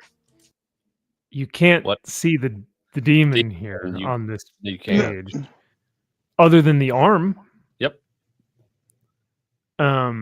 So we'll see the explanation of the rest of how the rest of this turned out. Now again, I'm thinking this is gonna play out cinematically. It's gonna look real cool because the next page you get the full reveal, right? But it's still of the same scene. And after looking at it, especially the color version of it, I'm like, I don't know if it may have landed the way that I thought. I don't know. Maybe some of you like it. Of course, let me know once you do get your books. But I wanted to just let you know, look, that's on me. I was experimenting. Maybe it didn't land that well. Nonetheless, I appreciate you guys so much for being customers of the Rippaverse. And please do your reviews for Blood Roof #1. Let's just say if I did that for any book I was working on with Marat, I would be fired. There's no doubt in my mind. Yeah. So I'm not dumb enough to even write that in, or nor am I dumb enough to even suggest that. Like, he doesn't know what he's talking about. Max, I sent you a picture on Twitter if you want to get it. But it's got it literally lays out pagination for comic books and what they should look like and how they should be kind of coincided together. You can Google this. You can find this shit on Google like easily. So if you ever want to make a comic book, hey, there you go. But the way you know he's full of bullshit. Yeah. So this tells you like how you should get your cover, then then the second page is actually the interiors, and page 3 is actually page 1. And then you're gonna see they've got all your even, odd paired together, so you know if you have a double page spread, it needs to go in that order. And if you listen to people that are writers, they talk about this all the time. When they're writing comics, sometimes they have to either shorten what they want to happen by a page or extend it by a page so they can have their double page spread. It's that kind of puzzle piece making of comics. Now, this is easy to find and look up. I'm going to start talking about Eric specifically because he's so full of shit. If that's what he wanted, if he wanted this, cinematic, like we're going to, pan the room for the cinematic experience, then he wouldn't have released that image in full to tease it. It would have been, we can't do this. We got to let them experience it. But he didn't. He released it. And now he's like, oh, we're trying this. Clearly, they just fucked up. Like, they weren't paying attention. They fucked up. And he knows because he's got so many people, like, smoking that dick or so far up his ass that he's going to be like, well, if I go on video and say, like, I was trying something, they're all going to be like, he's going to have a horde of people. He's got his own, like, fucking sycophants out there. They're going to be like, oh, no, it's art. It's art. He was like, you can't blame him. He's an artist. He was trying stuff. And that's not the case. Like, he knows he fucked up, and he should have just been like, hey, this is on us. We made a mess up. Or, you know what? Just decide that and Drew's right. When you get the PDFs of this, they're laid out. Like, you're there. Like, the single pages are like this, and if it's a double page, it's like this. But they would have easily noticed, like, oh, shit, we have a problem here. And then if you're like, how do we fix it? We can't really, like, we don't have time to throw something in there. Just throw, like, a random ad page in. Like, people would think less of that over anything else. Like, just throw in a random, like, hey, we're going to shift this back. We're going to put a page here that shows all the current ISOM books that are out. Cool. Yep. So I think that was going to be my ultimate question to y'all.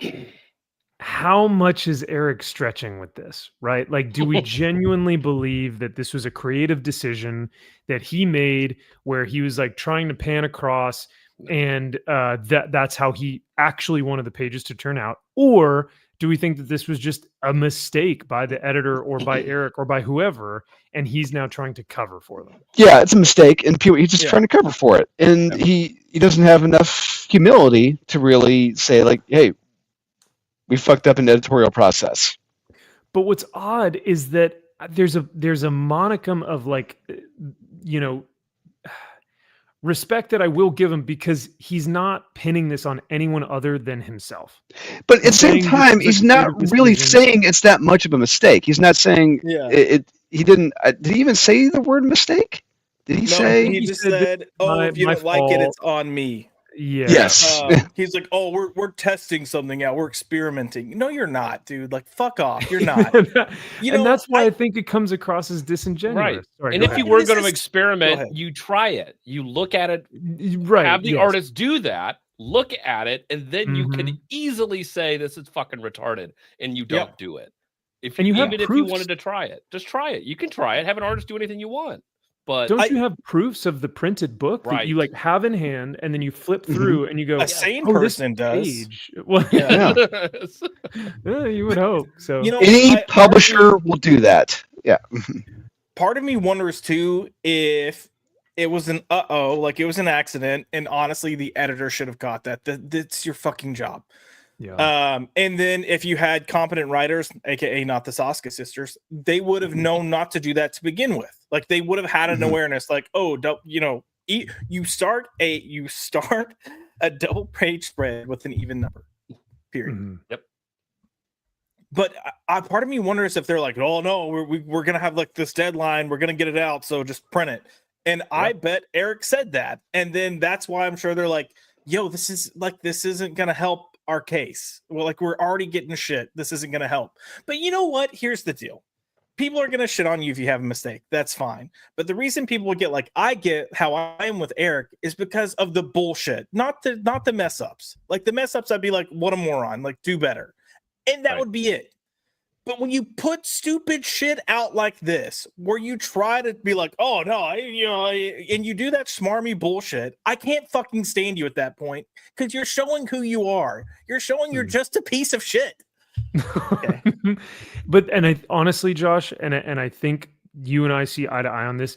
That's where my disconnect comes from, because it's that disingenuous and inauthenticness to a lot of the videos where I forget, was it Drew who you said, where if he were to come out and he goes, hey, there is a legitimate mistake that we didn't catch. We had a deadline and we wanted to get this book out to y'all and we didn't catch it. And that's on me as a leader that I made a mistake. And so I apologize. And I promise that next time we're going to have proofs or something. I'd be like, that's a leader owning up to his mistakes. Instead, it's the twist of like, it's a creative decision that if you like it or not, it's, that's what I'm like, dude, no, that's not what happened. Like, we know that's not what happened. Yeah. And it goes back to my point. He knows for a fact. He's got that horde of people. Yes, I'm talking about you, Captain fucking Kilty. It's going to be like repeating what he said. Because they're like, oh, it's legit. He said it. It's legitimate. Like it's legit. And if you disagree, then you're an asshole. Like no.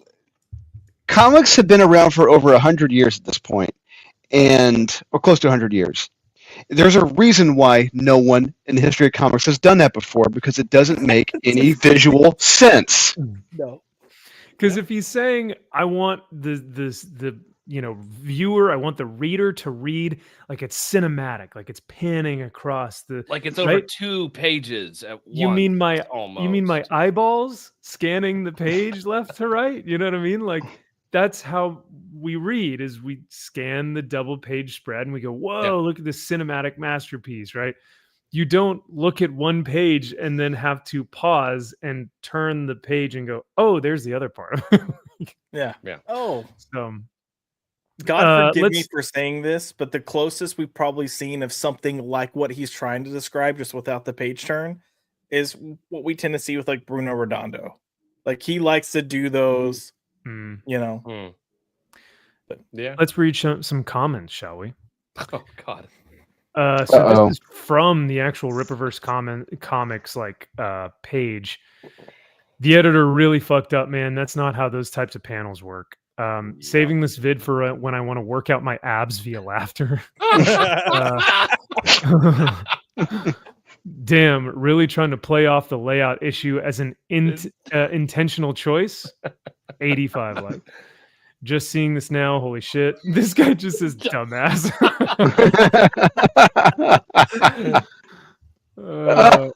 Real life version of Spinal Tap. Yep. Interesting idea, even if it doesn't land. It's far from the most egregious comics missteps I've ever seen. Props for owning up to it. No, that's pretty egregious. That's pretty fucking egregious. Like I said, there's a reason why no one has done it before, because it doesn't make any visual sense and it's going to look like a fucking mistake. You fucked up in your comics garbage. Yep. He came back with no one believes you. Yeah, no one believes you. Yep. Damn, he doubled down on it. Mm-hmm. English translation: we fucked up, but let me try to convince you it was intentional. It is. It is English translation. I like the "it is" at the end. It is. It is. It is. Fuck. Eric was just experimenting, guys. He didn't write, draw, or ink the book, but he wanted to experiment with something nonetheless. Nice, defective printing. Stupid. That's what I was gonna say. What did he have to do with this book? He didn't write it. He didn't edit it. He didn't. Eric's the publisher. It doesn't matter. He should be seeing these books. I get everyone. I get that, but regardless, he wasn't directly involved with this book. So why is he coming out and doing this video? Why didn't the Saska sisters do the fucking video? Because the book stops with him. He's the publisher. No, that doesn't matter though. He's the one that, I mean, he's basically says in this video, he's the one that said run with it. Like, no, we're gonna run with it. Because he's the one that's like, them come out, it probably would have played better because people probably like them better than him. People simp for them unbelievably. That's true. That is true. Which is, I mean, I saw this the other day. Someone had posted something like, Eric, why are you toting yourself? Because Angel Studios just did a collaboration with Rippaverse or something like that. And as you guys made Angel, why? Seriously? Yeah. Angel Studios is a very, they are devout Christian, devout Christian. They have produced maybe the best iteration of Jesus's life in Chosen. TV show, right? Yeah, in The Chosen. People love this show. It's world renowned. And Josh, your friends actually know the main the actor who plays Jesus. Yeah. The Chosen is great. Angel Studios is really pushing the boundaries with artistic expression through Christian messaging and through the lens of theology. And so someone had posted Eric, why are you toting yourself with this Christian organization when you have a woman whose back is literally covered with Baphomet, like a tattoo of the icon of Satan? That's not the best look. And he did say that they are both Christian, and I cannot make, I cannot make prophetic claims about them, right? I can't speak to them, but the tattoo doesn't really look great, right? So I don't know. I'm gonna go message Jonathan and be like, "Yo, you guys are working with a psycho." You should be like, "Hey, you guys should go complain." Throw your Jesus weight around and tell Angel Studios to He should just say, "Go and sin no more." My son. Or, I was gonna say, roll up in there like Jesus going through the temple, flipping over the tables. Go into that warehouse and start flipping comic book shelves, and that's a lot of comic books. Good luck flipping them. A lot. That's a big warehouse, and then he's gonna have a lawsuit on him, like Riley did, when he went over there. So, he'd be like, Jesus came into my warehouse. Okay. Night That's my Rona says, business. up in my business. Rippaverse fans will still be there. I will let you know if it lands, but don't let it stop you from taking risks and being innovative. This is the hallmark of the Rippaverse. Oh, the double page spread that was misprinted is the hallmark of the worst possible outcome. A washed up comic pro who face plants on urinals will have an evening of content. Keep being great. All right. Quantity over quality, hibbity jibbity, business it is. And that's it, 100%. He has to pump these books out because he's not making enough money to pay for all this shit. And so it is just the next product, put it out.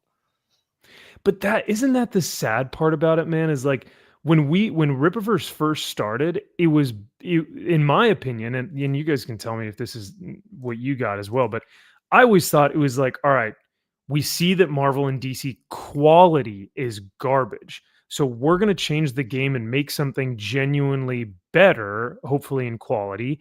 But then they just started saying, well, actually, not only is it going to be good quality, but it's going to be out on time. Guys, it's out on time, right? And that became the new industry standard. It's like the book's on time. It's like, because they know they don't have quality. He knows. He No, knows that's- he's got yeah. bullshit that he's publishing.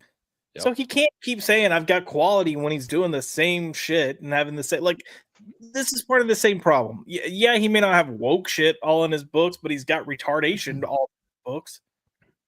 And which is not really much better.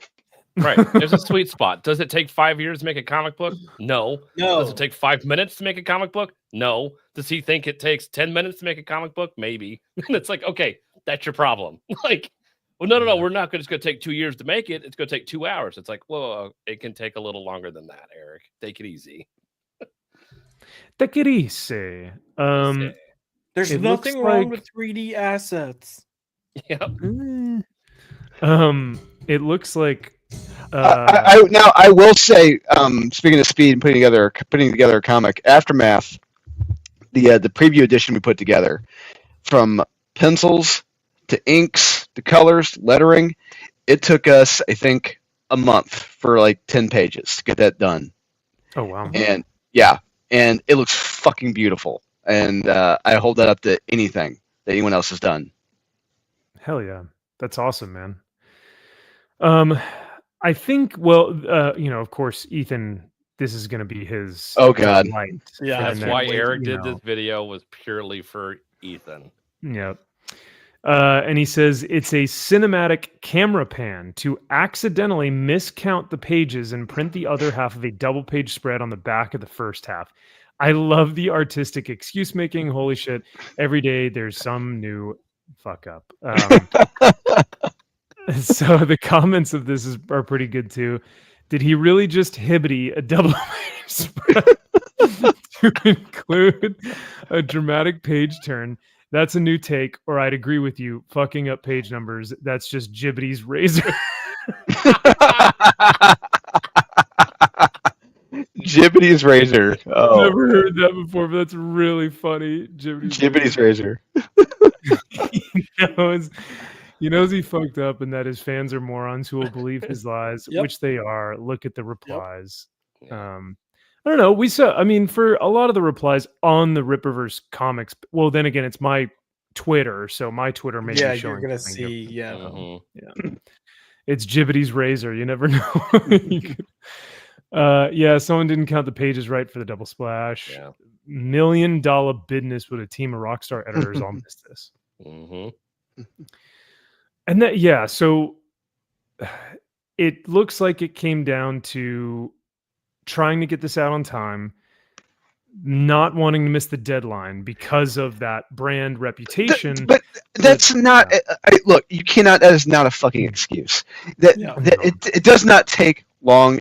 Really, to figure something out to see the layout of a book, it doesn't take a rocket scientist to see oh shit, these don't line up. This doesn't work.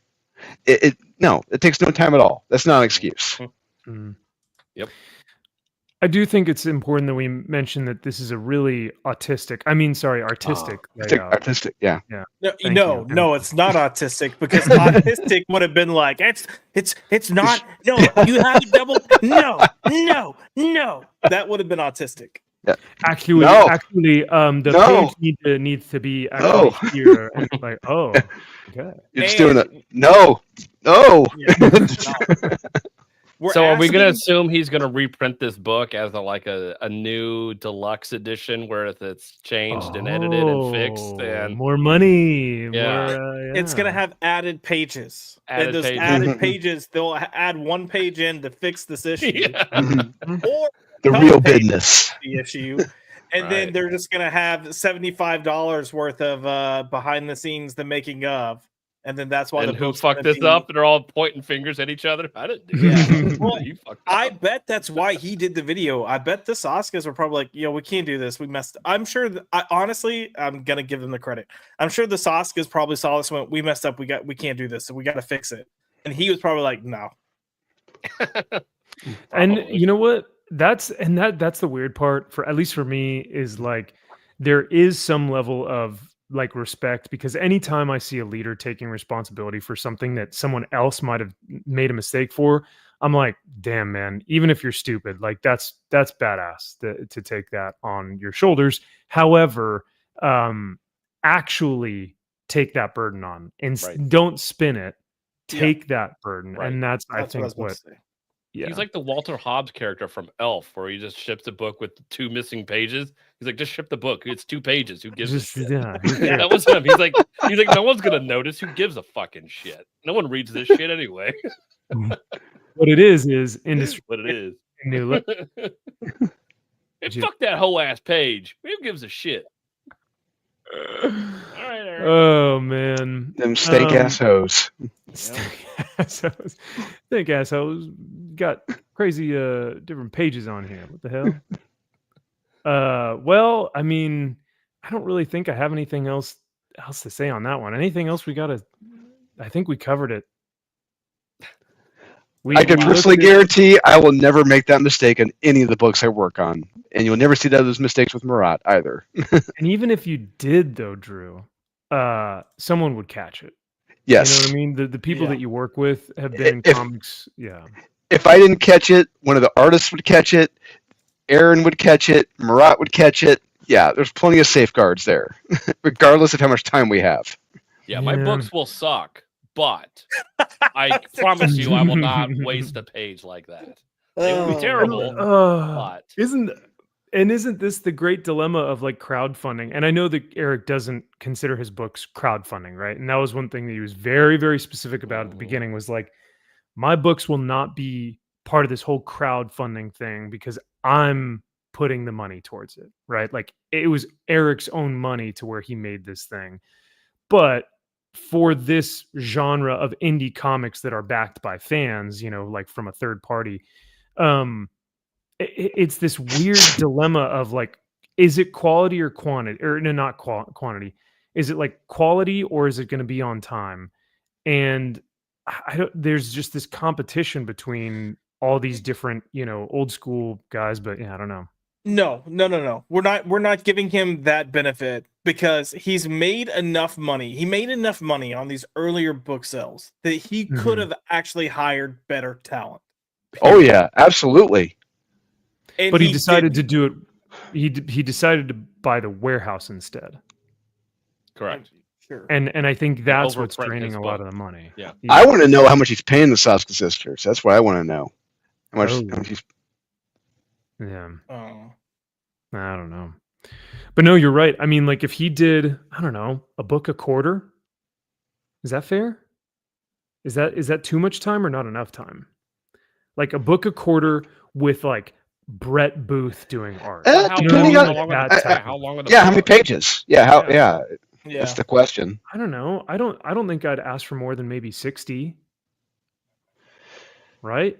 Four books a year at 60 pages each.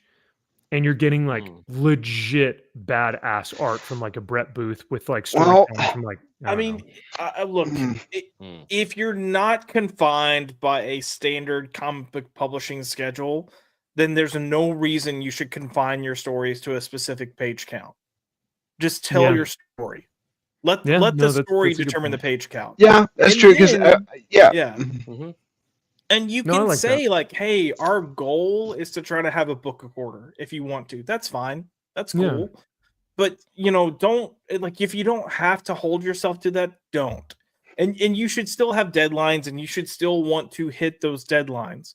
But if you're gonna base your company off, we're delivering quality, and you put stuff out that gets shit on, and then you spend the next year to year and a half talking about how you're going to get better because you have the means to hire better people and you're really going to put the effort into delivering. When you don't, that's on you. You made your choices. Like you made that bed, you chose to lie in it. Like people have caught on to your lies. Like, I don't know. I have no respect for the guy. I'm probably pissing people off. I've got friends that work for him. I know, but I have zero respect for the guy because I think he's a fucking chump. No, and I respect your opinion, man. And I honestly, the more I watch these videos, the more I'm like, damn, dude, it deteriorates that image of what we came to know and love him as, was like this, like, man, he's going to start creating these comics that really are going to, change the game. But I think with all of the difficulties and all the, mishaps, and not, I don't want to say holding himself accountable, but not just like being genuine enough with a lot of these mishaps, like it's really gotten people to be sour against his whole thing. And so look, we're talking about Aaron, but Aaron has actually reached out to him multiple times over the past year to say, hey man, like I will edit for you. You need a legitimate editor. And I was there at MegaCon when he was at the Ripperverse booth talking to the team and said, hey, I will offer my services and everything. I was there. I witnessed it. So, yeah. Well, if you do want to get ISOM, you can buy this book for $75. So go ahead and back it today. It is on pre-order now. So, God. Now what's going to be foil? Is it just the title, or is it going to be the costume? Probably the monster. Maybe, a little bit of the highlights on the monster, the drool, and the little claw here. Maybe. What if it's just the light? The light, just the light. The light back here, just the light source is foil. Wait a second. Yeah. That was artistic choice. Allow me to critique your critique. Your dog shit. How about that? Yeah, so you can get this one for $75, or you can get the Everybody Hurts for $45. So also, there you where's go. that blue light source coming from? It makes no sense. The one from the left-hand side that we're looking at? The right, left hand on our left, but his right. Yeah, on our left. Yeah. Beats me. Part of the cops coming to arrest him for something, I'm assuming. Damn. Oh. I didn't do nothing. That's domestic violence. Look at him. He got in a tussle. Actually, Kyle, what this is, that's not his house. He's sitting in a motel because he went to go get some milk. That's gonna be. We're gonna get the flashback story. That's gonna be ISOM 4, talking about how he walked out on his wife and kids. Oh, never came back, huh? Gosh, I thought you were going with he broke into this house and they finally caught him. Oh no, ISOM, no. Stop breaking into houses. Yeah. This is like the new family that the wife is with, and he's all mad, and she's like, crudely pasted his face. My family now. At least maybe there's some Dokuman cards in this pre-order. Wait, there's more coming out? The Dokuman cards are only $80 this time. Get 10 packs. No, you're kidding me. That's not on there, is it? We didn't see that. I didn't see it, but maybe we do have to move on to the next topic. But maybe if you guys want to do some. Well, actually, you know what? This is. I mean, who wants to talk about Donny Cates? This is more fun. So. That's true. Yeah. The topic that I was going to say is Donny Cates is coming back to comics. All right, there we covered that topic. So there. Do we know what he's writing or who he's coming back? No, just that's probably be with DC. It'll be with DC Comics. That's it. I mean, do we think? Because they said no to him multiple times. At DC? Yeah. Oh, really? Yeah. But they said it's DC now. He said he's going to be there. So we don't know what title it's going to be. Well, it's not going to be Batman. Oh, so he did say he's going to DC. Yeah, I think it is off. DC. Wow. Well, I do know that, so I think, and on his Instagram post, he put hashtag kids love chains, but that's the imprint that he and was it Stegman. or Stegman? That's who it was. That's the comic imprint that they were doing, on their own. So I'm getting I Kyle think a a lot lot of business t-shirt. get it, dude. That actually would be sick. Because then all the Ripaverse fans are going to come up to you at the con and they're going to be like, "Oh, you like business too?" And It's you're funny, like, right? Yeah, it's funny. Yeah. It's like, no, he's a fucking moron. Oh, there it is. Oh, there my he fucking God. is. Deck number 4. Oh, dude, why have we not seen 2 or 3? Yeah, where have these been? Wow. Did they show And them? how Can many you click on it? characters? Yeah, can you click on it and see which It's like Dragon Balls on the cover. It's wild. Amazing. I gotta see Yeah, look these. at that. At least he changed. Remember the art for the first one? Oh man, where he looked like So good. like a ghost from Scooby Doo or something. Yeah. Wait, do I 10 have beautifully those? illustrated Will Conrad cards. Okay. Shoot, I think the Dokuman pictures that I have are on my laptop, but 7x5 lenticular cards. Never before seen details and observations about key figures in the Ripperverse. Yes. Observations. So they're not facts. Nope. They aren't. Josh is so done. They aren't objective facts and statistics about these characters. It's That not of being like this. No. Yeah. He's just correct. looking at Like shit. Yaira is 6'4", and her strength on the power level like meter that we have is at like a 10.5 or something. Like, no, it's just she looks kind of hot in this. Yeah, she's kind of hot. She looks tall. I don't know how powerful she is, but she's from somewhere that's not Earth. That's not Earth. All right. Who knows what she could get up to next? She may or may not be able to do this. I don't know. Yep. We'll find out. Okay. Speaking of which, there she is. Yeah. Oh man. All right. 10 massive high quality cards with a special lenticular treatment. All right. Limited edition.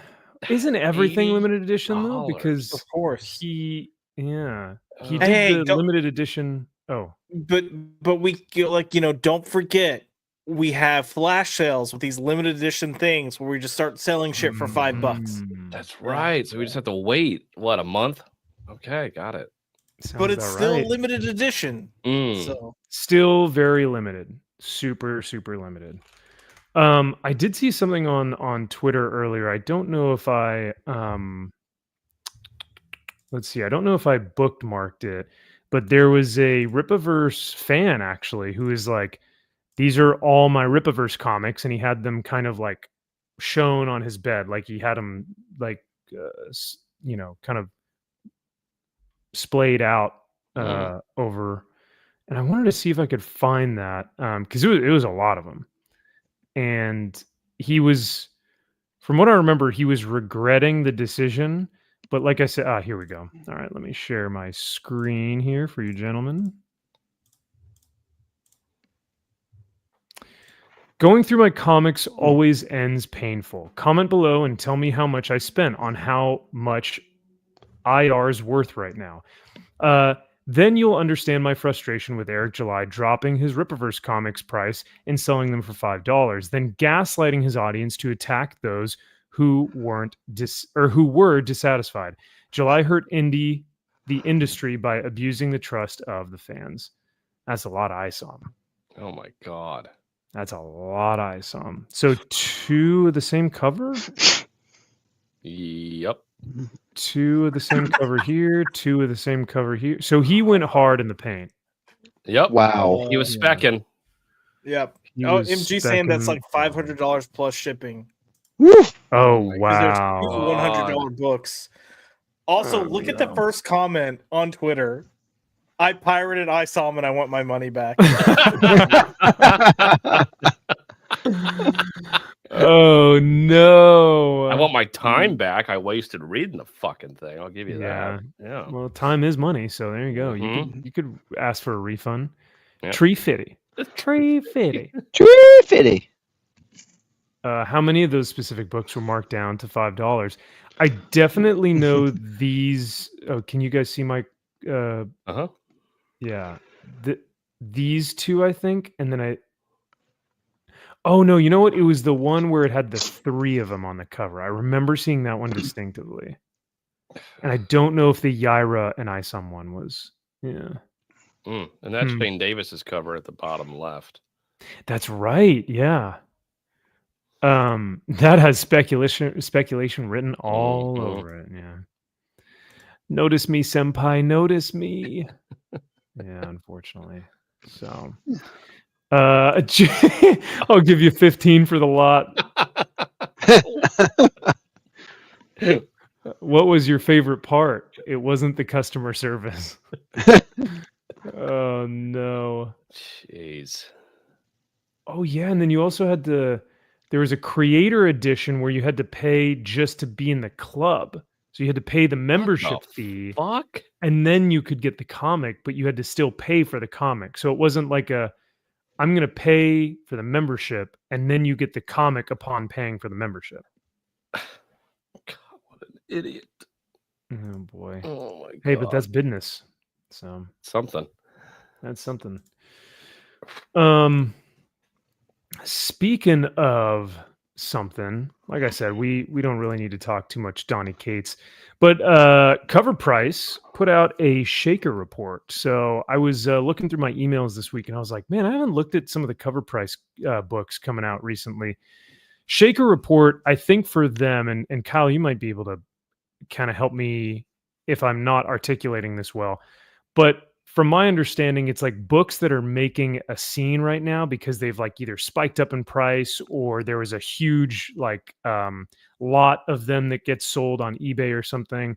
I think Cover Price says where we cover our favorite high comic book sales of the week, including comics from all corners of the hobby, not just the books that may have come out this week, I guess. Right. But this was kind of interesting, a Dungeons and Dragons book. But this cover, dude, this is impossible to find. I've never found this book ever, even on eBay. But Air Fighters, this is Moonstone. Yeah, is that Joe Jusco? Or no, wait, was it Mark Sparacio? So I think it's Mark Sparacio did that. Sparacio, yeah. Yep. This is crazy, and it's not like it was like 30 years ago. This was in 2010. No. Mark is a fantastic painter. He's best friend, same school as like Billy Tucci. If you look at the prints and stuff, if you look at the stuff he's done for DC Comics, it is fucking beautiful. He is an amazing, amazing illustrator. Dude, if this is like the type of quality that he gives, like I am just dude. Look up his Power Girl. Look up his Power Girl. That's all I gotta say. Didn't he do Power Girl stuff? Yes, he did. His faces are distinct. He's done. I can't think of. Yeah. But even like the colors here, like this is, I feel like this is such a unique background to do like purples and reds and stuff like that. Like it's so rad. Yeah, and he's a guy I don't understand why he doesn't get more work because he's incredible. Well, this is problematic, Drew. In today's age. Well, shit. I mean, if that's the case, I'm gonna be hitting him up for a cover. Shit, that's the case. Damn. Yeah, I mean. But yeah, no, I thought this was so rad. They said that this elusive variant hit a new all-time high sale of $170, hitting it raw. Hitting this. Hitting it raw. Hitting it raw, surprising his previous record of 150. So I mean, it went up by $20, but still $150 to $170 for something this, because it was a variant of the Air Fighters book, and Air Fighters already was fairly exclusive, like not a lot of copies printed. So yeah, I'm sure there's probably 1,000 printed, maybe 2,000 at the most. So no, I just thought this was super rad. Scotty Young cover, of course. I remember that one. Yeah. This one was kind of cool. the Batman coloring book. Interesting. Muy Sold for a whopping interesante. $352. What the fuck? Oh, well, in a graded 9.8. So it is. Oh. Wait, but why did they grade a coloring book? Hey, these are people who grade anything. I saw Ghostbusters 2 coloring book get graded. So, yeah, they'll grade anything. Oh, you know what? It's got Harley Quinn in it. Harley Quinn has been one of the most popular characters in the DC universe. Decrease, James Gunn. Copies of her first appearance one peaked at over 4K for a graded copy, most recently sold for $1,600 this month. Batman Adventures coloring book has been touted as the second appearance of Harley Quinn comic book form. If CGC says it, then it must be true. Or comic book collector, or no, key comic book collector. At them too. Some J. Scott Campbell? Ooh la la. Yeah. Oh, Danger Girl. Campbell. Nice. Yes, sir. Wow, wow, wee wah. Wowie wow.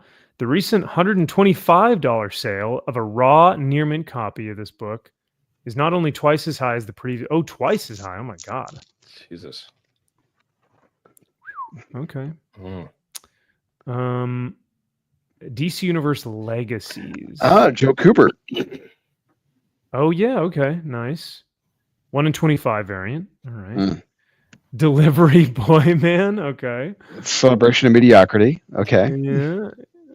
Okay. Oh, and then I have this book. This is the last issue in the Gargoyle series from the 90s. Oh, from Marvel. Very nice. Yeah.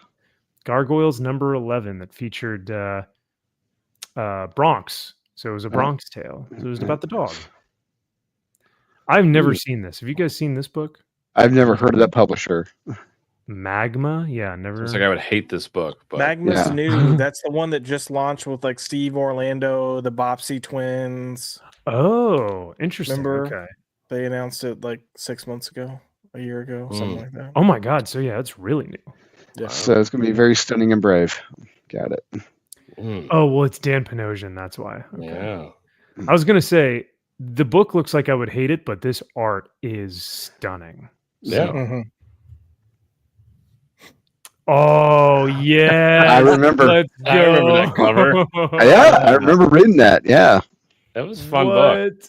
Yeah. Lost Boys number 1, Joel Jones variant. You know, my only criticism, he's not greased up enough. Well, that plays a role in that book, actually, when you read about this character and how they develop. Does it really? Yeah. Oh. Like, if they had a variant where it was like a foil, but it was just grease. all the grease is all foil or shiny or something, lenticular. Like, dude, yeah, this looks awesome. Yeah, it's the Still Believe variant. Yeah.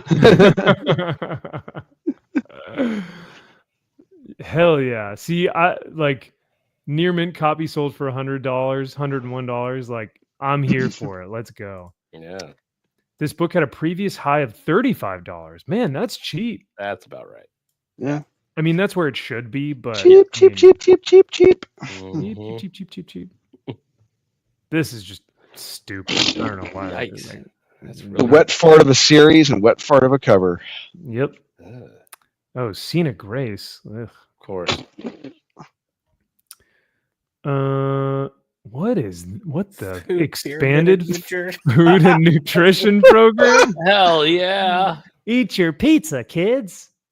That's Wow. actually awesome. I love it.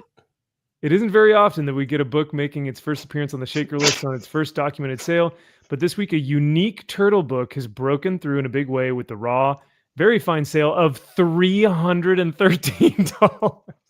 People love the turtles, man. I don't Yeah. get the turtle hype, man, but They'll all right. buy this shit for Yeah. ridiculous prices. Yeah. In 1993, on the heels of Turtle Mania, Mirage collaborated with the University of Massachusetts and the USDA to create a unique comic centered around the Teenage Mutant Ninja Turtles, attempting to stop longtime baddies Bebop and Rocksteady. However, the turtles were unable to complete the task as they had not eaten a balanced breakfast. Yes, that's awesome. Is this from USAID putting this out? Yeah, Probably. maybe. While things may have seemed dire, they were aided by the trusty food pyramid, who educated our heroes. Oh, it's a person. On just what they needed to fuel up the right way, ensuring they had plenty of strength to fight the forces of evil. The USDA introduced the pyramid in 1992 to promote better eating habits among Americans. While the pyramid was a mainstay in the 90s, it was updated and replaced. Because it was stupid. Yeah, because the pyramid was garbage. Yeah. Aside from the pyramid being resigned to history books, this book is a literal ghost. This is the first documented sale of this comic ever. That's wild. That's pretty cool. Mm. I'm not a Turtles guy, but that's anytime you see a book go for like the first time, that's fun. Yeah. I think like something like that, like the rarest something like that I have is this comic reader. It's like the third appearance of Moon Knight. It was something that went out to the different comic book shops. Klaus Janson did the cover. It's like a little magazine pamphlet type, not even it's like a little pamphlet thing that stores would get, or readers would get, and yeah, that's about the rare weird thing I got. The rarest thing I got. Yeah. The rarest thing I've got is the ISOM $75 concept book. That's pretty rare. You don't see that. Oh wait, actually, he re-released it, but for graded copies that he still had on there. So hey, that's business. That's business for you. There is little to no trace of this book anywhere online, and it stands to reason to assume that this may be a sale of a book that is only one of only a handful. All right, that's cool. So that's your shaker list. I was also going to go over the cover price top 10, but there really isn't that much that's on there. That's interesting. So, yeah. But gentlemen, I think it's time to talk about the fact that Marvel might be ruining the X-Men's legacy with their new what would you want to call it? Uh-oh, we lost Josh. He died on us. Oh yeah, his internet died. Give him a sec. Okay. I think his American Online disc it finalized. He crapped out his last hour. His last hour ended. He has to get a new disc. His floppy disk. Okay, gotcha. Yeah. Gotcha.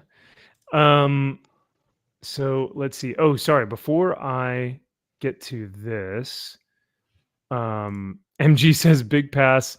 Andy Masterson says glossy paper. That's what you see. That's what that. That's your convention exclusive. That's your New York Comic Con exclusive right there. Hell yeah. That'd be so fun. Kaiser, that list was from the website called Cover Price, but it's COVR price. Go check it out. They put out like 3 articles a week. The Shaker Report, the 3 years past report to check on books that were 3 years ago, and then the top 10 hot books that came out this week. So, Zax, what's happening, brother? Your boy Joshy is about to be here. He just popped out because his internet died, but he shall return. But yeah, let's go ahead and talk about. Oh fuck! Here. Yeah,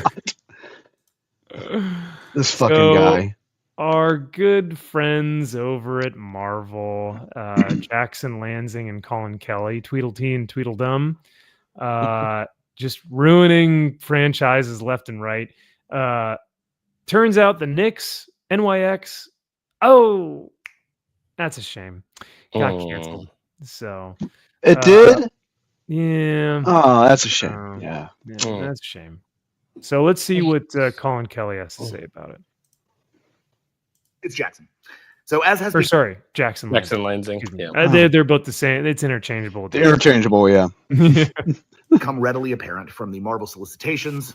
NYX, our current book on From the Ashes line over at Marvel, is ending at issue 10. Now, it's obviously really sad for a lot of reasons. We've loved working on this book. We've loved telling stories about Kamala and Sophie and Laura and Noel and David and Julian and Sink and all of these other characters. Who? Yeah. Who are all Who? these What? You're just saying sink, Hindus, bathroom, window. Yeah. You're just saying a bunch of stuff in the bathroom. Filing cabinet. Yeah. all of them. Lamp. I just remember the bronze transgender character that threw a hissy fit at a door guard and almost killed him. Oh God, yeah. Yeah. No, NYX is an awful book that is just so misguided and misinformed. Oh yeah, because they were talking in that first issue. Yeah, it's very poorly written, and talk about in the first issue how like oh yeah, I mean the Krakoa, it was not that evil. No, it was a paradise. You know, the humans ruined it. The mutants did nothing wrong. It's like, well, wait. What? What the fuck are you talking about? You guys are fucking evil. I know, right? MG said, "Who did the better cope video? Ambiguously gay duo guy on NYX or Ripa on experimental splash page layouts?" The jury's still out. Yeah, the jury is out. Fiends, tonight's episode, a hard one to swallow. Yeah. Oh God. Josh, you doing all right over there with your internet? Yeah. Eric July showed up at my house, so I had to take care of business. Oh No. He heard you talking trash. So, but Josh is here now, so you're good. We're Daddy's home. So, all right, let's watch the rest of this. Really has just been an honor to come in after the Krakoan era and tell a story about rebuilding your life, existing and surviving in a hostile world, and learning how to create home when the rest of the world just wants you to be gone. This is a story that's very personal. Whoa, you motherfucker, you lying sack of shit. You were writing characters from a race that wanted to control over the fucking humans, wanted to dictate, you're buying our medicine or we're going to wipe you off the fucking face of the earth. You know, that's what your heroes, your quote unquote heroes, your quote unquote victims were doing to the human race. Don't pull that fucking bullshit. This is published. I will gladly pull up the issues of X-Corps and be like, hey, these are your heroes we're talking about. Lying sack of shit. I don't know what you're talking about. The mutants have been oppressed by hateful bigots that won't even give Kamala Khan a drink at a bar. These are the same heroes. These are the jackasses who had Nightcrawler and Colossus gleefully murdering people, gleefully murdering humans. Yeah, they are lying sacks of shit. These were evil, murdering humans, and then they put Cyclops on trial. And he wrote a manifesto, while in jail. And if they had any ounce of, it had any ounce of irony in them, they would have realized this is Sodom and Gomorrah that they are writing, and how it all should have ended. It's just that island being decimated and someone looking back and being turned to salt and wasting away. No one saw the irony in it. It was Sodom and Gomorrah. But no. What is What is at the Tree of Life or whatever to represent Krakoa? What is that monument or that mural that says like here's for those who fought against fascism or something? Right? Fuck off. Yeah. If anything, it should be for the humans fighting against fascism from the mutants trying to kill them. No, seriously. Planting their Burger King Kids Club treehouse in the middle of New York City. Right. When your race or your identity is known as Homo superior. Yeah. Sorry, but I mean, there's you're the Ubermensch in this situation, right? So, and like I said, your race is forcing nations to buy your medicines, and if you don't, we are wiping you out. Yeah. How is that not a superior race? Weird. Take. But yeah, Josh, I think you had mentioned something to this effect in our group chat, but it does seem awfully odd, his usage of the specific terminology and vocabulary. And I think he is reading from a script, which is fine. I mean, that's, I do that for videos as well. But he is using specific language to be that these kids feel like they can't exist or that they can't be themselves in a society that wants them dead, right? The X-Men have become such an allegory for just LGBTQ. That's it. Or that, yeah. But was there an insinuation about Kamala Khan being something else? Did you say something Yeah, to that? I said, because he's about to start talking about Kamala Khan and their plans and what they're going to keep doing with her and what she represents. And I said it feels like a trans allegory. Ah, okay. That's what it was. Yeah. To Colin and I, it's a story that really means a lot to us, and one that we've spent a lot of time putting our heart and souls into. And we're just so thankful to every person who took time to read it, who took time to engage with it, who told us what they loved or what they didn't. To every fan of Julian who spent the last 8 months wondering if we knew what the hell we were doing, thank you for sticking with us. And for those who don't, I hope you read issue 8. In the meantime, I just want you to know that issue 10 is not a cliffhanger ending. It is the ending of the book. We've known about this for a while. We've known that we could put a proper cap on it. And while I know we would have loved to have told How more long? and more stories, How long did you know? I'm really proud that we were able to take Was that like a contractual thing where it's like 10 and Well, out? either that, or did they know by No. issue 1 that this is a piece of shit and they're fucking canceling it? How long I- has that all known? I think after the drop from issue 1 to 2, that's when they're like, "Oh, okay, it's not going to last that long." Oops. Now I will say, and I know I'm giving him the benefit of the doubt, and you guys are going to be like, "Oh, Max, shut the hell up." But there is one thing that I really appreciate what he's doing here, and he's just saying genuinely, like, thank you.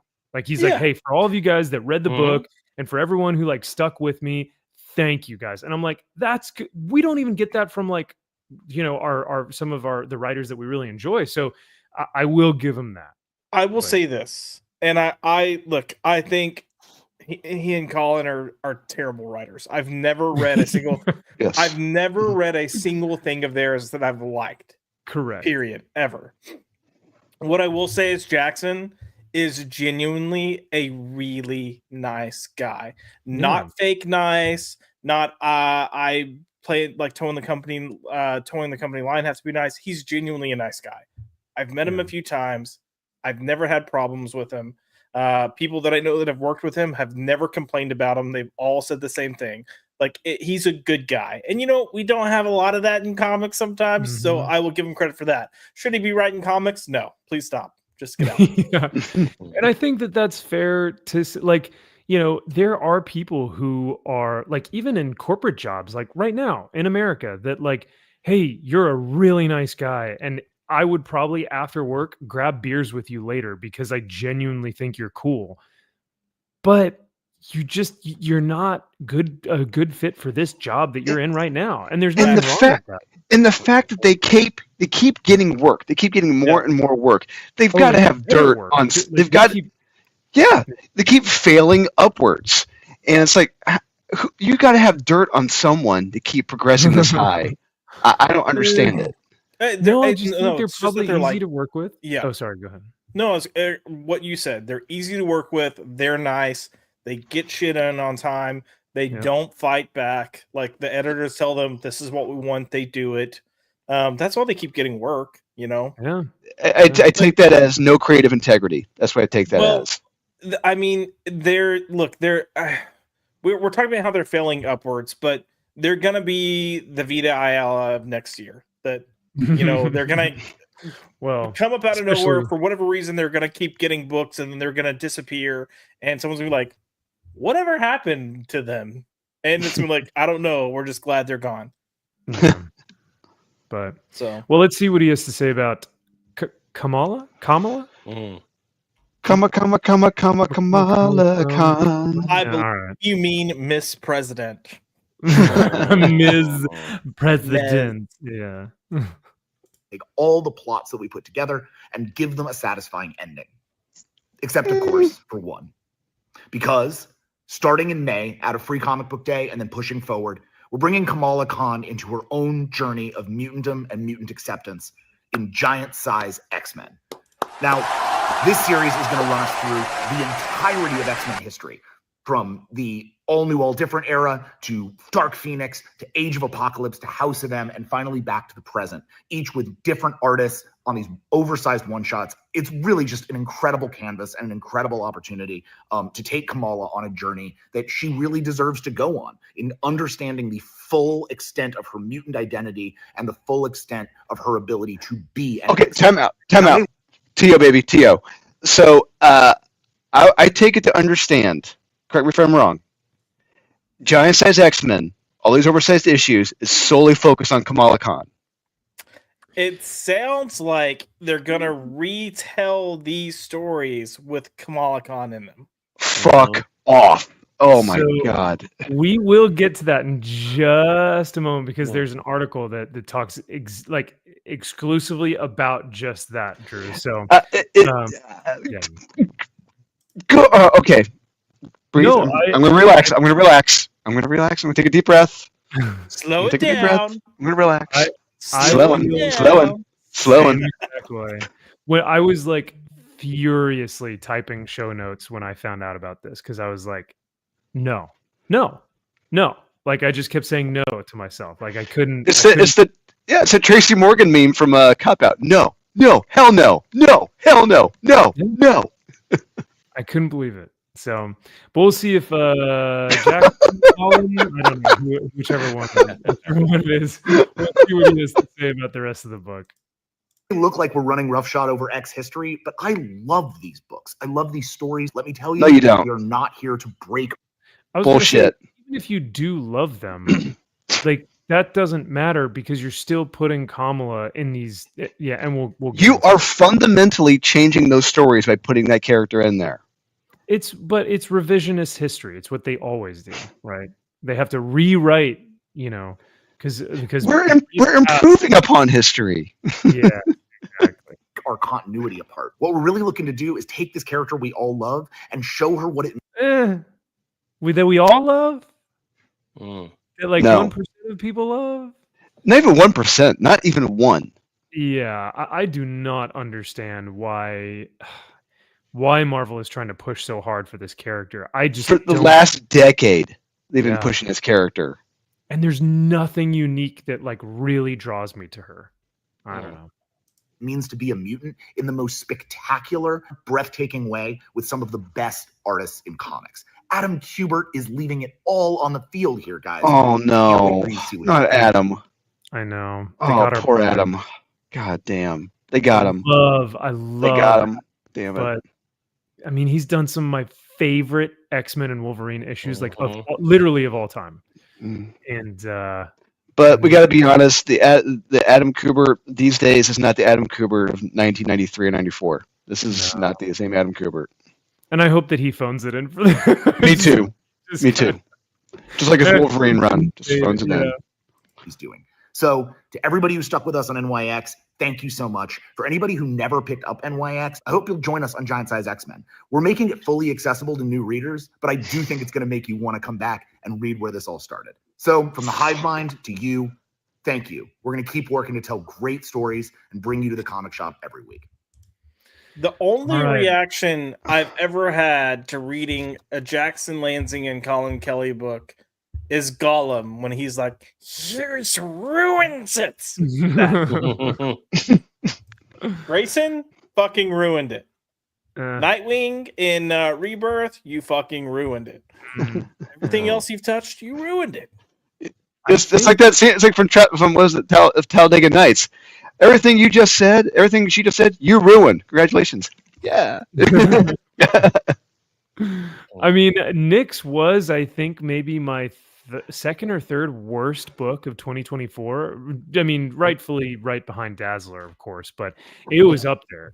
Everything they have touched has been dog shit. Josh is right. I haven't, as far there's Star Trek stuff, there's stuff at Valiant, there's stuff at Marvel, stuff at DC. I have not liked a single goddamn thing they have done, and that is a miracle to be able to do that. It's kudos to them for figuring out that formula, but I don't know who the fuck they're writing for.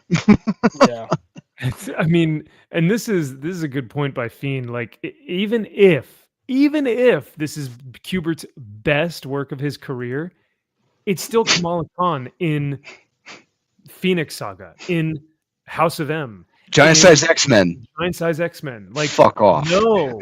No, Marvel. This is 2 shots to the back of the head with a freaking .45 caliber. Okay, this is what you're doing to your X-Men legacy. It's pathetic. Marvel is literally one step away from holding every customer at gunpoint and saying, "Buy this fucking book now, You Or will, you will yes. like her. Yeah. Oh, right. Yeah, no. So let's get right into it though, because this is just too much to handle. Marvel Comics to completely wreck and reassemble mutant canon in upcoming Giant Size X-Men 50th anniversary event will rewrite Kamala Khan into classic storylines like Dark Phoenix and House of M. So for their 50th anniversary, this is how they are celebrating their X-Men legacy. From what they are saying, they're telling us that she is the greatest hero, and we need to incorporate her into the greatest stories. We are celebrating the greatest hero, and And that you will like her. They're Miles Moralesing her. He's gonna have a by Odin's Fade moment. Oh no. You think so? Well, let me ask you. by Muhammad's blessing. She's Yeah, the there you go. Phoenix right here, dude. You can She look. is Phoenix, yeah. Yeah. Oh, So- fuck off. I'm pissed. Let me ask you guys this though. How many affirmations are we going to get? Like every issue, is every X-Men character going to affirm her? Because we know in Giant Size X-Men, when Xavier puts the team together and he's got Wolverine, Colossus, Storm, Nightcrawler, Banshee, all of the classic characters finally together in that big room, and Kamal is standing right next to all of them. That is an insult to Dave Cockrum. Dave Cockrum is one of him and Lin Wein, were the two guys responsible for that damn book. It's mostly Dave Cockrum because he designed most of those characters. That is a slap in the face to Dave Cockrum, and I hope his widow has something to say about this shit. I really hope she gives these dickheads a piece of her mind, because this is fucking bullshit. It's pretty bad, man. Like Marvel's done some dumb stuff where they're like, oh yeah, we're going to push this character, or we're going to give this character their own solo series, or give this character the mantle. But to rewrite history, to go back to some of the most influential storylines in comic books of comic book like history of recent legend, to write in a character just because they want her to be more popular, to affirm her and try and shove it down your throat to say, you will like this character. It is pathetic loser behavior. And I do not understand what this will accomplice, because it's only going to ruin. You're doing it out of spite at that point. You're doing it out of spite. Yeah. And I guess I'm going to say it again. A character with this lazy a design, these lazy powers, whatever, Dave Cockrum would never create a character like this. No. Ever. He's not that lazy, and he's not that stupid. It's insulting. He created much stronger, more developed, and deeper Storm, Nightcrawler, Colossus. It's because of him. Right. And this is fucking insulting. Look, I will say one thing, and this is all I'm going to say, because I can't stand Kamala Khan in comics. I know we were shitting on the TV show earlier, but the TV show did two things right. It changed her powers, because her powers are... look, we already have Mr. Fantastic. The fact that she Biggins is stupid. So they changed her powers, and they tied her to the Jinn. And it made her abundantly more interesting. I mean, that is something to be said for at least the show, but comics aren't. But I mean, it's like, I'm just making a point to Drew's point. Like there is so much of a nothing burger here.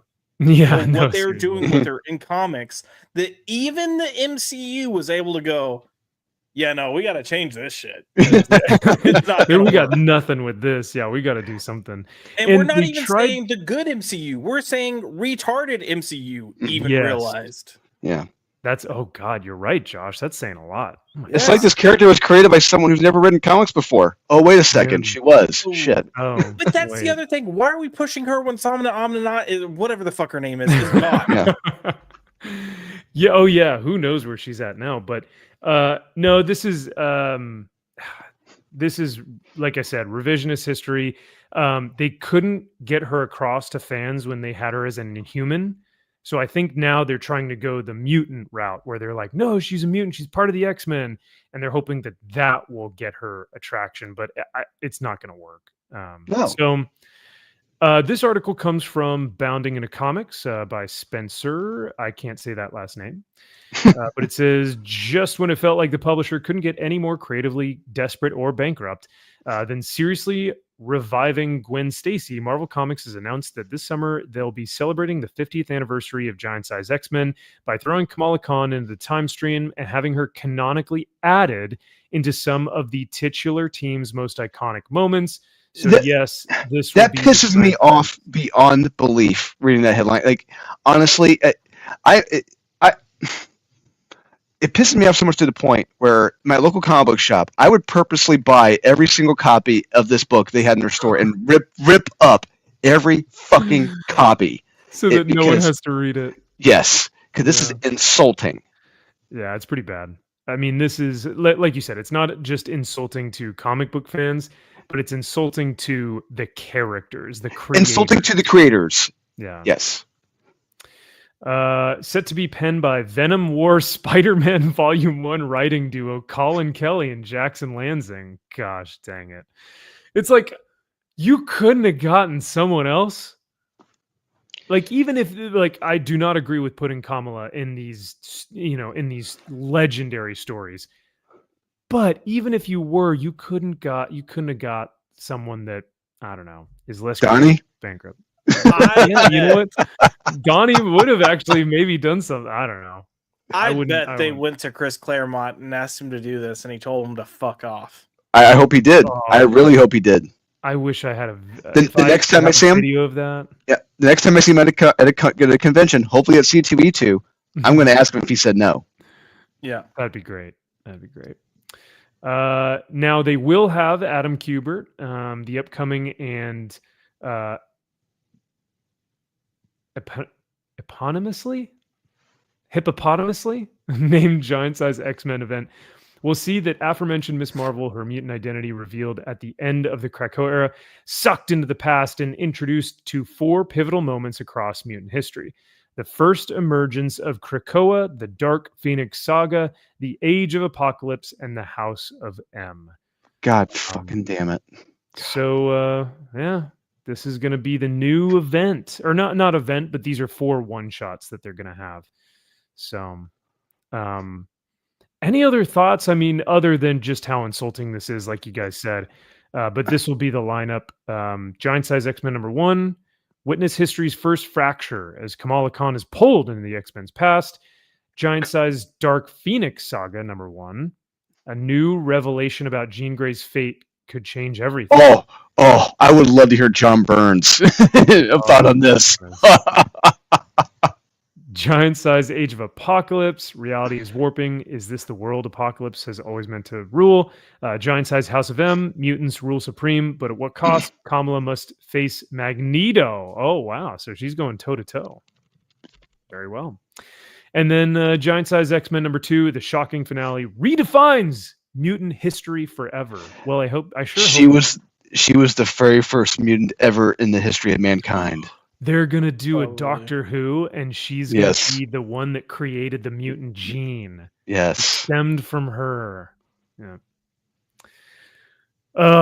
This is maybe one of the worst decisions I have ever seen Marvel make in the past decade.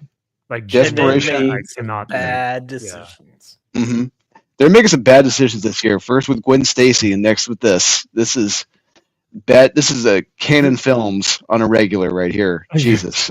The Gwen Stacy thing just makes me laugh, and I scoff at it. I don't even think about it. This though, like when you try and go back and like have all of our classic favorite characters affirm this lame character that no one likes, no one wants in their comics, just so that you can feel affirmed or just so you can tell your version of the story. It means that like they see no relevancy in her. They have no confidence in Kamala herself, so they have to have all these other characters, promote her or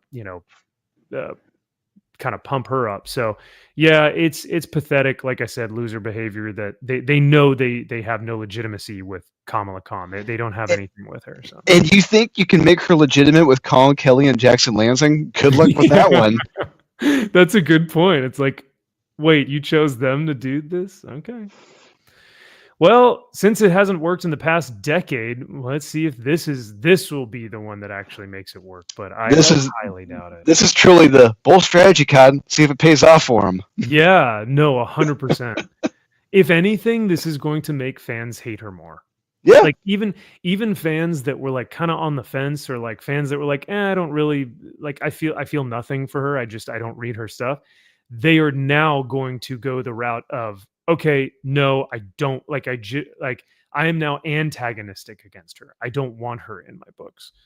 So it makes me hate Kelly and Lansing even more. I mean, honestly, even look, this is the absolute truth. Even if I were writing for Marvel and they came to me and asked me to do this, I'd be like, fuck and no, I'm not touching this. Yeah. I have too much respect for the creatives that came before me then to pitch and then to put this square peg into a round hole of fantastic stories. It's not going to happen. These two jackasses have no respect for the stories that came before them, the writers, the creatives, and this is a shame. This is an absolute travesty. It should not be happening. That is, yeah, no, it's a shame. It's a travesty. Like you said, I couldn't have said it better myself. I will throw this over to our man Kyle. I don't want to put you on the spot, but do you have any thoughts, or are you just like completely disinterested? You're like, I couldn't even give two F's about this. Yeah, I don't care. You know what? Fair.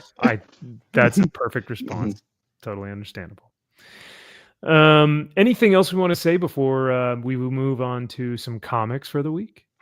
I really hate these two guys now. I didn't like them before. I really hate them now.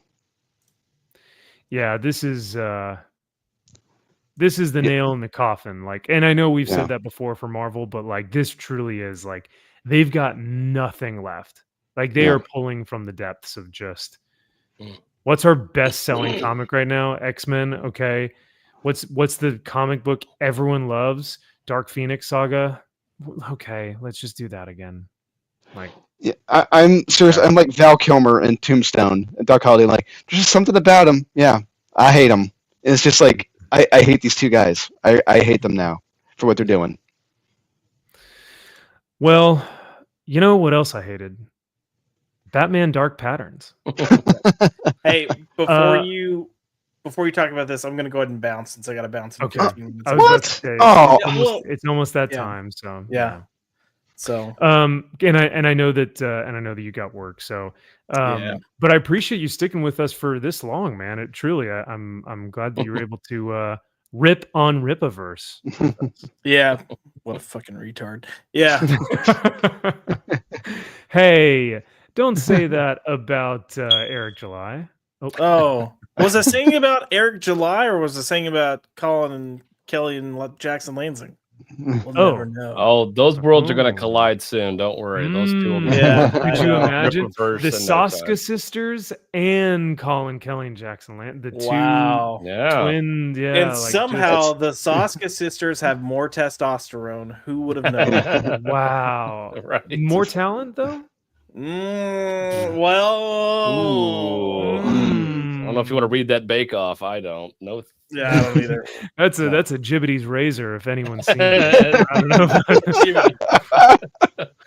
Jibbity's choice.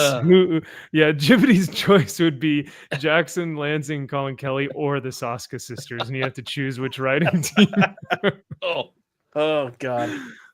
Alrighty. I'm gonna go to bed. I'll catch the playback of what I missed because I really want to hear y'all talk about Dark Patterns and Nemesis. But yeah, Nemesis. Well, like I said, man, thank you again for hanging out tonight. Everyone, please send your love to Josh and go hang out with them this Tuesday for Comic Book Club. They'll be talking in depth about Batman Year One.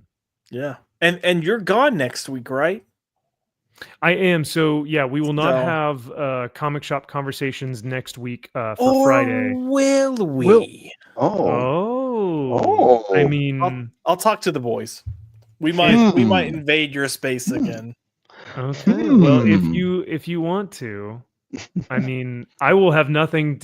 I will I can't say anything, but I will like physically be unable to do anything about that because That's of right. my situation. So yeah, I'll give you the access codes. You can hack in. I'm in. Last time I gave it to Kyle, but I wasn't saying I was gonna hack in. I was just saying I might do it like we did the last time. And you're like, yeah, I'm not gonna do it. And Drew's like, hey, can you do Friday? And I was able to. So I was like, oh, you mean like you'll do your pop by But culture show on your if channel? you want me to do it on your show, I will.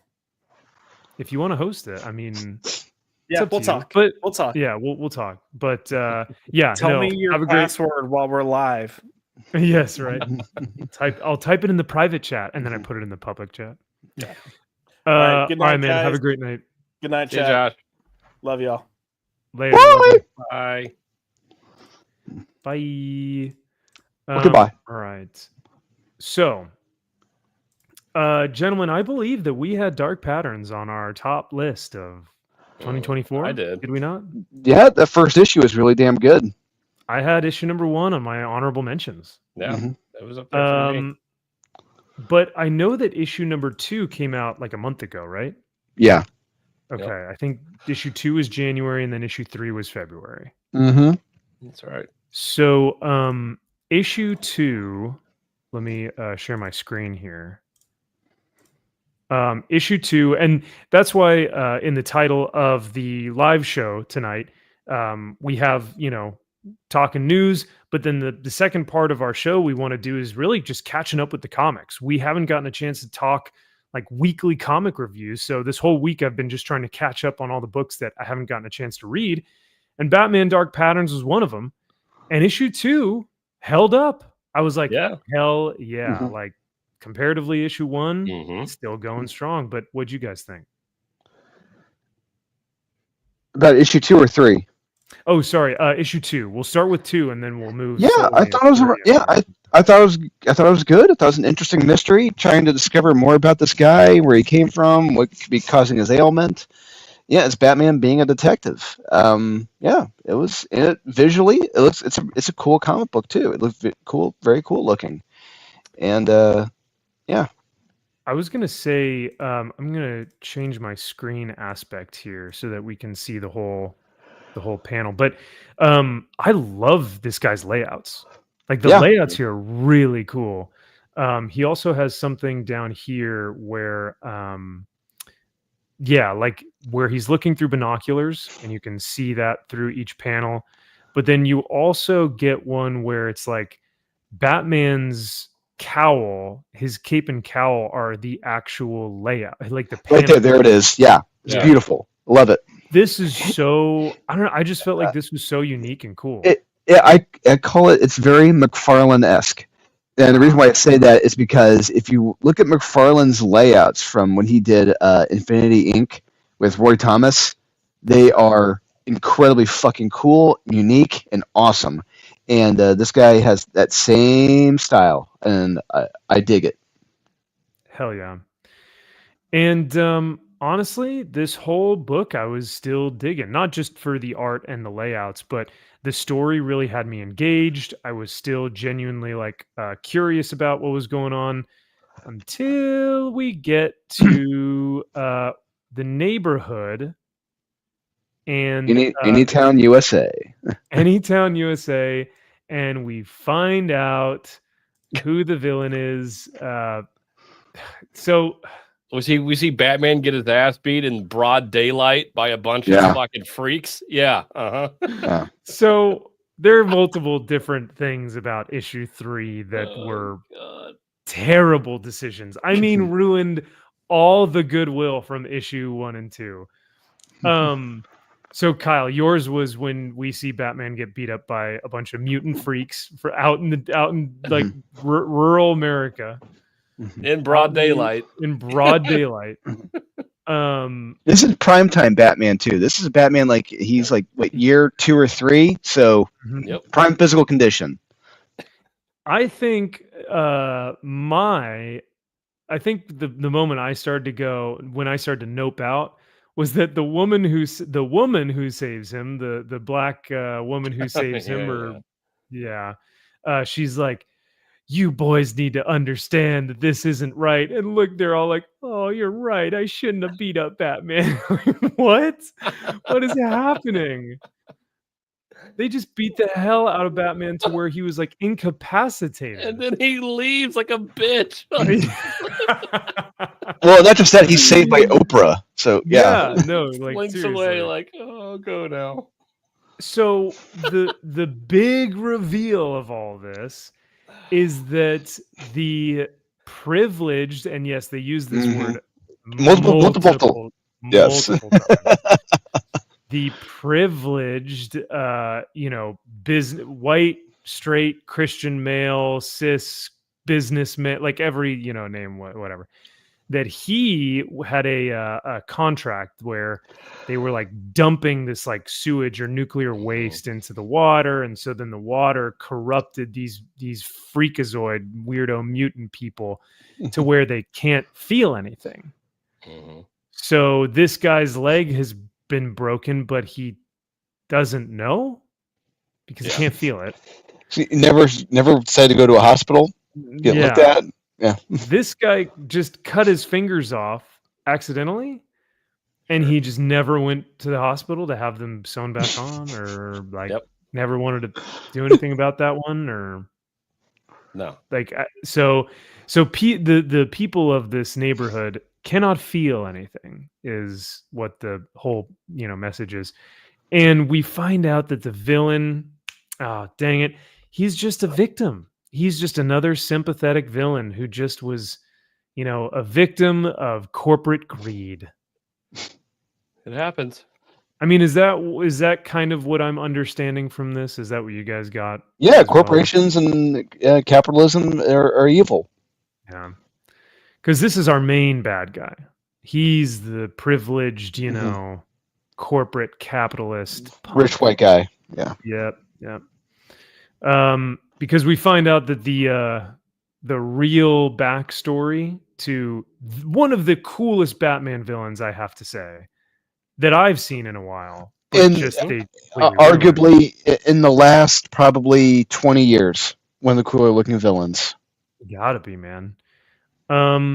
Was that he was out, and look, these images are really awesome. Like the artistry and illustration is really cool. Look at the treads on the boot. Love it. Yeah, man. Looks sick. But yeah, the whole story for this villain, the backstory, is that he was out for like a trip or something, and when he came home, there had been a fire in the house. And his wife was in the house when the fire happened, but because she couldn't feel anything, right? Because she's a weirdo mutant freak as well. She died, and then he got angry and tried to feel pain again, or feel something. Right. It's like right. Yep. Okay. Sure. Cool. Yep. Like literally, they could have gone with anything else. Like make him a doctor, a psychopathic doctor who wants to see how far he can push nerve endings or something, right? Like how far can he push the human body to feel pain? And so he experiments on people because he's a psychopath. Right. And then it becomes pleasure, pain. And it's a Hellraiser thing. He's like a Cenobite. Yeah. But nope. He's just he's a guy. He's just a guy. Yeah. He's just a dude.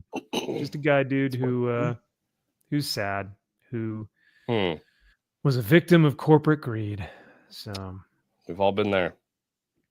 That's what Ace did to him, what you did to him. So he's not a villain, he's just misunderstood. We all are. Yeah, we all are a little bit misunderstood. Yeah, man, what a disappointment. Ugh. Yeah. What a mess. Was there anything else that I didn't mention that like you guys saw that was like, yeah, no, this completely fell apart? Yeah. No, I think you pretty much nailed it. It's like the Raiders' true colors finally showed this issue. And it's so sad. It should have been a one shot. Like just do a quick in and out story. You had enough here. You had a cool looking villain. Like just less is more. Don't go into the backstory. Dude, really though, I would have been so cool with not understanding the villain's Yep. backstory. Like, totally fine. Yep. Doesn't even matter. Ugh. Beat up in the You middle had of it the day by a all. bunch of fucking freaks, like Yeah. using fingers and it's because their brains are rotted. They don't know when to stop. They're Yeah. superhuman freaks. Like They can't even feel that they're hitting he's me right kicking now. me with a broken leg and it's causing more pain now. It's like, what? You're Batman though. Yeah, but you're like, even if they can't feel pain, you break their arms and legs to incapacitate them. Right. Right? Like they may not be able to feel it, but at least they can't punch you anymore. Yeah, they won't be able to walk. Yeah. Gosh dang it. Ugh. That was the biggest disappointment of the year for me. Because like I said, I had such high hopes and I was like, you gotta be kidding me. Yeah. Like for once we get a good Batman book. But I no. know. Now They have these caveats in these top 10s and honorable mentions. It's like, I know it's been one issue, but it's been really good one issue. It's like, motherfucker, like we trusted you. I gotta stop doing that. I gotta make it like a more like I'm not putting one issue of anything on my top 10 list anymore. Those are that if you're gonna live by the sword, you're gonna die by the sword though, because that one issue could be pretty badass. I don't know. I know. Like what was it? You know what it was? It was Batman. It was the Mark Silvestri Batman 2 years Deadly ago. Duo, yeah. Yeah. Deadly Duo, like issue 1 had just come out in December or something like that. And I was like, it's so damn good, I'm putting it in my top 10. I know. I don't know. I know. And it lived up to the hype, I think. It did. So what's happening, Salty Traveling C, my good man? Good to see you, dude. Hey, you missed our Ripaverse segment earlier. Salty, go back and watch it. I think you'll be pleasantly surprised. Pretty fun. Pretty fun, like old times. Every time a book is released or launched, there's just something else. Always something. That's why I don't want him to like fold up shop yet or ever because there's so much content. Well, I mean, we still have Doku Man. That'll forever be. We'll always have Doku Man. Always, he's forever in our hands. Yeah, no, he's not folding up shop anytime soon. He's invested so much into this. Like that money is slowly dwindling away. So I'm curious. I think people are giving them till the end of this year, maybe. No.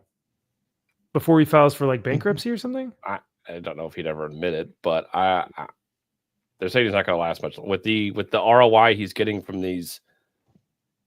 I mean, not campaigns. It's nothing like for what he needs to make, and he's just putting out more and more product to make up for the fact that he's not making enough money. Yeah, it's gonna come back and bite you in the ass. I mean, I would never hope for someone to fail unless it's like, you know, the Colin Kelly and Jackson Lansing book, because that's just, you know, they're you know, destroying our legacy and our history with these X-Men books or whatever. But I don't want them as people to fail. I just want the book to fail. I don't want the book to do well. And it's the same thing with Eric. Like, I don't want him as a person to fail. Because like, you don't want people to, you know, be out on the streets or anything. But I do want people to just start being like, guys, what are we doing with these books? So why not? Why can't he fail? Why can't he be out on the street? I don't think that, like, you know, he's not. But he sucks. Like, he shouldn't be doing this. Sure, but that doesn't mean that I don't think his livelihood should be taken away. You know? Why not? Why not? Because I suck at a lot of things, and yeah, but you're not trying to swindle people out of money for it. Well, that's a good point. Yeah, I would be telling you the same thing if you were trying to squeeze money out of me and be like, "No, you're a fucking asshole." And you'd be like, "No, I do want you on the street. Yeah, I do want you to fail. Yeah, absolutely." Yeah. So I guess that's the difference. Is like if you if he is being manipulative, then maybe it's like, man, you know what? Maybe it's a conviction thing where it's like, I hope he sees his wrongs, Yes. and maybe he rights the wrongs, right? Sure. So, oh no. Yeah, I don't know. Gothix doesn't really know comics, so I don't know how she's gonna talk. She's Are, gonna be like, getting hit with some super effectively- chats in her chats. She's gonna have to not have She's gonna answers. hibbity jibbity her way through that conversation because Salty, even you like Salty, or what I was gonna say is like even you understand, and you're not a comic book creator, right? But even you understand that like when you're doing a double page spread, you either have the double page start on an even number page so that you can, it's flipped and you can see it like that, or you print proofs of the rough draft of what you're going to make, and so you can flip through it and go, okay, I want this page here and this page here. And I guess they just didn't do that. I don't know, but Gothix is going to have a hard time trying to articulate how to make a comic book, because I don't think she knows how to do that. So no, she knows shit. Nothing. Her husband is the comic book fan, is what she's said. So okay, that'll be her retort. Salty says, I laid out 100-page books on a light table in the 80s. Even I know. Oh, that's cool, man. Oh, well, there you go. So yeah, then you did know about this stuff then. Mm-hmm. Was this a Gothix quote? These nobodies on the internet keep showing up and saying Rippaverse is bad, and it's like, okay, just get over it. I thought that's right. Yeah. Wow, if that's true. It's one thing, yeah. Yeah. Right. My favorite thing in Rippaverse lore is EJ hiring a feminist who knows nothing about comics to tell us why we're wrong. Hey, there was, I mean, I don't agree with your boy Zach on a lot with almost anything he puts out anymore, but he did put out a Rippaverse video that I was like, wow, he really made, like, it made so much sense. Like, because he was basically calling them war bonds, like you're buying a political campaign, you're not buying comics. Right. And I was like, interesting. That's a good way to put it. That's what he says. Comic shaped products. Comic shaped products. Yeah. He said that the Rippaverse comics look like comics you'd see a prop department make for like a joke movie. 100%. And I was like, oh my God, that's perfect. Like that. Yes. Yeah. Like that tracks. That's like, right. That's what it that looks cover like. B right? he just put out for ISO. That's a prop comic. That's 100% a prop comic. Yeah. You could just There's make no it way loud and bold and put some, words on a fucking cover. It's like, that's okay. And I would buy that in a background, like, oh sure, no, it's a comic book. Yeah. Buy my comic shaped product. See?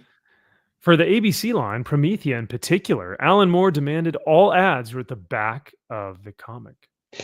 And what's funny about the ABC line is that with Wildstrom specifically, he had a deal, he had a hard deal in place with Jim Lee, where it's like, because Jim Lee, as we know, Wildstorm and everything was bought by DC Comics, and Alan Moore had a strict deal in place where it's like, I will not deal at all with DC Comics. I will not. It will not happen. And it got to a point where it's like, he's like, you know what? Nope, I'm done. I'm out of here. And yeah. Salty says the National Enquirer headline, 6 different font heights and 3 cover was truly hysterical. I think I got rid of it, unfortunately, but I did have it up here just a second ago. We were looking at it, but yeah, no, it seems odd. And Kyle, I think it was you that brought up the point, but the font doesn't match the tone. Like the font is like, whoa, hey kids, comics, right? And it's like, I saw him just like curled up. Yeah, he's crying in a corner. Yeah, he's like, oh, my family left me. Yep. Oh man. Well, what a moron. Like in Max, and you can see this. Like, I'm getting an ash can together for C2E2 for the book I'm going to be putting out, my horror anthology series. It's like it's going to be becoming a thing, and it's like you get stuff from Drew, you see stuff from Aaron, like you're not an outsider looking in, but you're being able to see the creative process and what it takes and how it goes. And like, we're giving, asking for feedback on our stuff. Like, what do you think of this? Here's some ideas. How does this look? It seems like every cover, every decision he has made is the worst decision you can make. Well, like no, not anybody, only that, you would be able to on our text stream. If I were to have sent you a cover that looked like that, if I would not have been roast the lambasted, hell out of you. Yeah, I should have been laughed out of that fucking text stream, and I should never look at my phone again because it is fucking retarded. Everybody would know that, and it would take 5 seconds. Give that to anybody, and they would tell you that cover is wrong. You need to change this. This font is stupid. It's so it's just like, are you not running this by anybody, or is everybody too scared to tell you, hey, you may want to think about getting rid of everything and starting over from scratch because this cover sucks? And I think that's that's the question. Is it yes men and women, or is it that he's maybe not running it by him? It's got to be both. I don't. It's got to be a little bit of both. I would just love to know. Like, it's like anybody in their right mind. You take a look at this for 5 seconds. If this artist, here's a sketch I want to do for this cover, you'd be like, no, like this sucks. Like this, what the fuck are you doing? Like this is weird.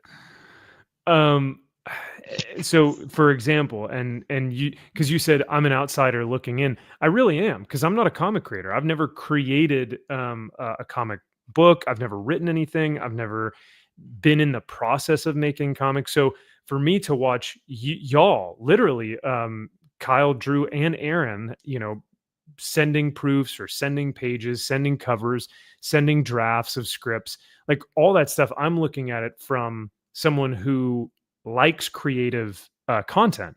So I look at things and I, will review them or I'll critique them. But one of the things that recently that we ran into is, Kyle, you sent us something that you thought didn't look right. And not only did we not just, say, yeah, like give you constructive criticism, but we genuinely were like harsh and said, no, this aspect of it is shit. You need to change it or something. Right. Yeah. And I wish I were joking, but it was harsh. But because then once he got the final result back, it's going to be that much better because of the harsh criticism beforehand. And ultimately, I'm paying this artist to do this work, and this is what I'm expecting of you. And you have to be man enough to say, regardless of who it is, it's like, no, this isn't working. Like, you need to come up with something else or scratch the idea entirely. It's like, they may think they have a great, wonderful, amazing idea. And as an artist, you want to let them, express themselves that way. But at some point, it may just be like, okay, this isn't working. And you just have to pivot and move to something else. It's a prime example of, okay, what else you got? Okay, that's an option. Let's go back to the drawing board. Yeah. What else? What do you? Are you sure? Yeah. You sure about that? You sure about that? You sure about that? But then it also kind of represents, like, I think it's a creative thing, because even on the splash pages, I think in ISOM 1, or maybe even in like Goody, the big splash pages were like mundane things that were happening, right? It was like someone sitting, or someone someone walking, or like a car, or like, it was just things where it's like, wait, why is this the splash page, right? Isn't that what it's supposed to be? Isn't that what they're for? I mean, is that exciting? I don't know. Sometimes, if you have a man falling into a car, that might be exciting. That's exhilarating. That's gold, Jerry, gold.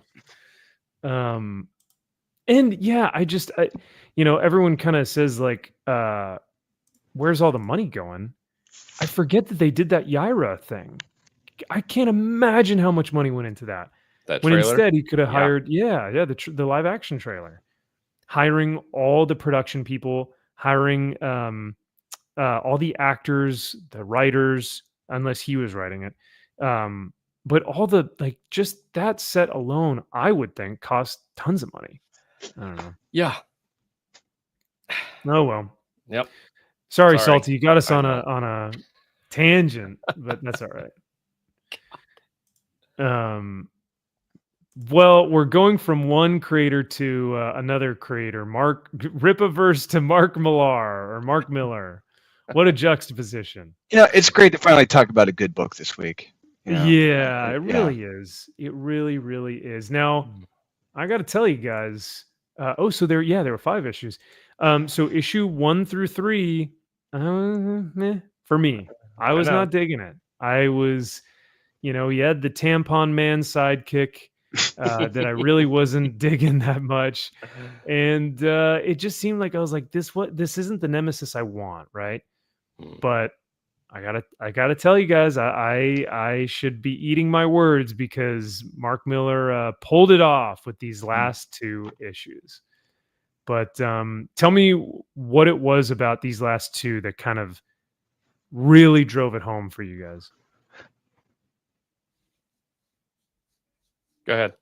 Don't go all at once. Well, I mean, I wasn't sure if Kyle had anything really to say, but I mean, for me, it's the Mark Miller go big or go home, and the sheer fact that, I mean, if you really think about it, no one in the comic books realm yet has really tackled the Jeffrey Epstein Island shit, and Mark Miller is really the first one to really tackle it and to bring it up. I mean, I like to think I did it first. I did it in Naughty and Nice coming up, but I'm not going to get into that. I don't want to talk about that yet. But spoiler alert. But he did it here with Nemesis and talking about Epstein Island and how it's him getting his wealth back, and he does his thing, and it's hilarious what he does. It's disgusting. It's depraved, but it's hilarious. And by the end of it, it's like, holy shit, it's not over yet. It's going to keep going. And I love it. And I'm grinning from ear to ear. It is beautifully illustrated. This artist, I think it's G.A. Giordano's his name. I think is his last name, maybe. I want to see more of this guy. I hope we get to see more of his art because I love how he illustrates the human anatomy, the eyes. He does a great job of conveying the emotions. Mark stuck the landing. Like you said, it got questionable when he started to reveal the sidekick costume. It's like, no, it's not that cool. It's not that badass. But no, he came out swinging hard on especially the last issue, and I got a kick out of it. He went big. Hell yeah, he did. Like you said, no author in comics right now has the cojones to take on Epstein Island. And not only did Mark Miller take on Epstein Island, but he went there.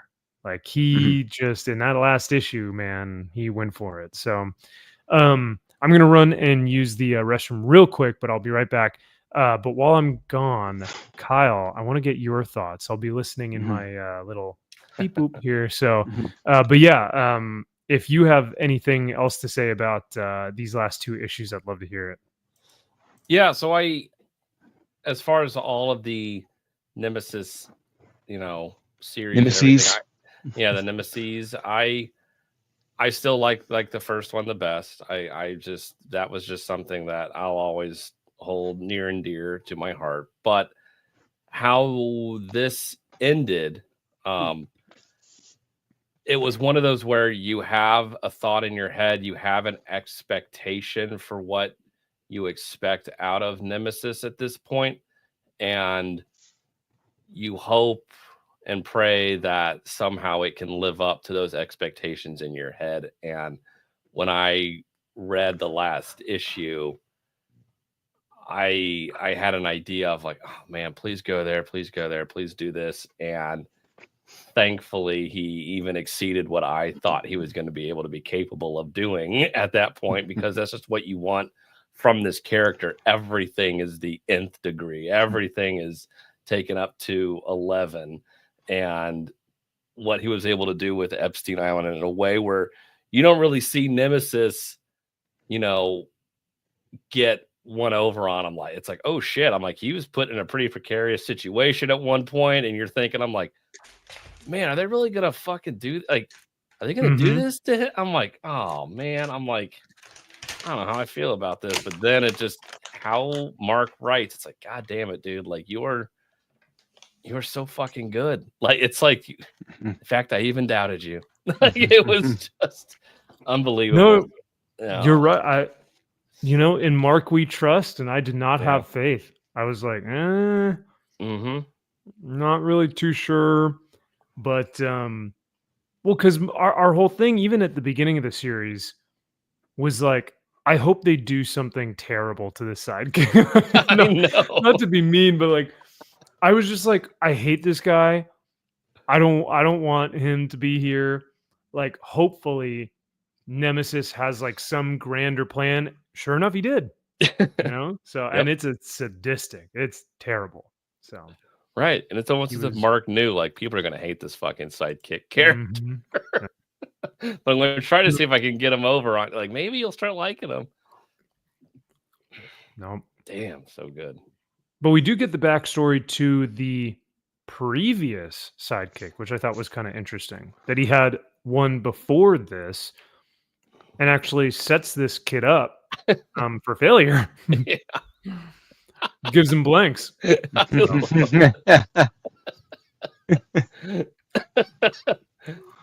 it. That face is just like, Yep. I'm effed right now. Like, yeah, I'm done. Oh. So that's why we find out that this guy has just been trying to gather this group of like villain. Well, no, they're the good guys technically, right? Yeah, theoretically, yes. Yeah. He was the former sidekick that got left out to dry. So now he's wanting to get back, on Nemesis for this. So he created this superhero fuck up team, whatever they are. But all these guys are victims of Nemesis, Right. And his so technically I guess they're good, the protagonists, but like in our story, like we're rooting for Nemesis, like yes, we want him to win. Yep. But there it is, the end of issue 4. Yeah, this is issue 4. And it says we're going to visit Epstein's other island. Beautiful. So I mean, spoilers. This is going to be big spoilers for everyone. So if you don't want to know what happens in this third series of Nemesis, turn away, ye who enter here. But Kyle, I think you said something that the first one is your favorite, and this third one ends where you're like, oh, okay, this was pretty cool or whatever. Mm-hmm. I still think that the release of how the first and second series have been, that's kind of also where I would rank them. Like the first series is my favorite, the second series is number 2 to me, and then this third one was obviously. That's fair. Yeah, that's perfectly fair. I would probably say the same. Drew, are we seeing eye to eye on the incongruency there that you would say 1, 2, and 3 or 1, 2, and 3? Oh. Yeah. Well, no. I'm actually, you know what? I'm gonna say 2, 1, 3, because I really love the second volume. I think the second volume was much more consistent and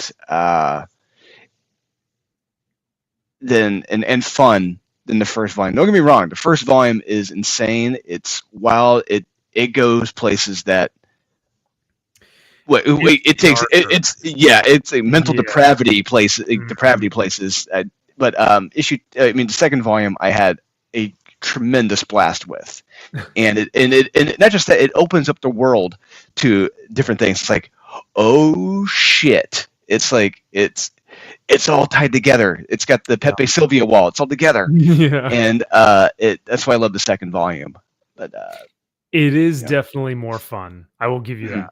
Like the first one is dark, but the second one, you're like laughing and you're like kind of rooting for the whole thing, and you're like, gosh dang, this is intense. Mm-hmm. And the art is like just peak perfection. Jorge Jimenez, I love it. Mm-hmm.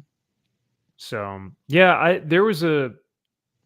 I really struggle with which one I like more, the first or the second series, but they're two completely different tones. Yes. Mm-hmm.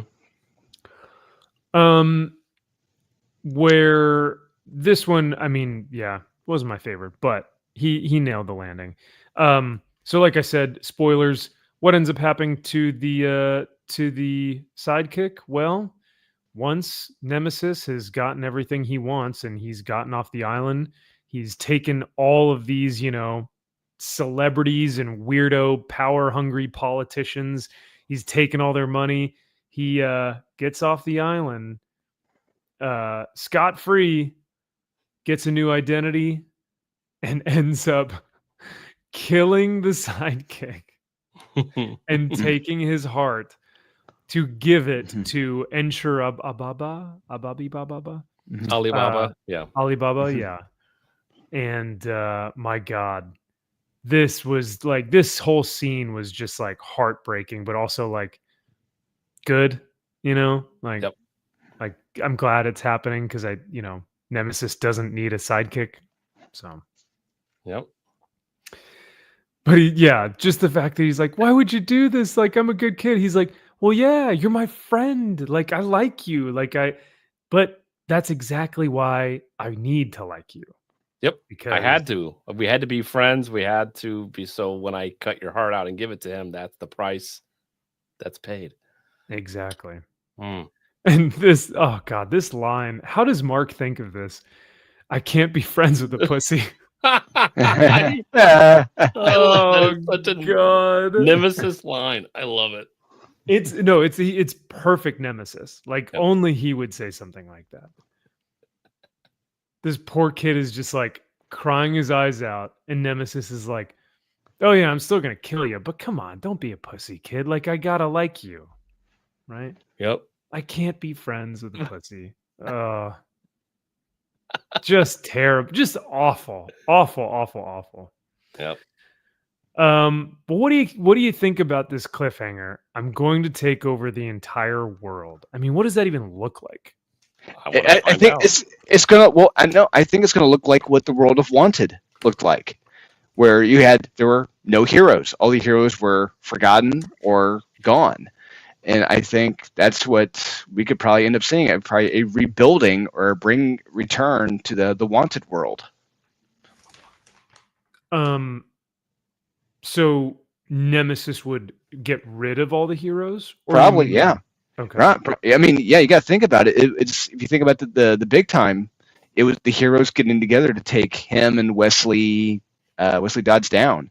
Mm-hmm. So I really feel like it's going to be Nemesis, getting his revenge on the heroes.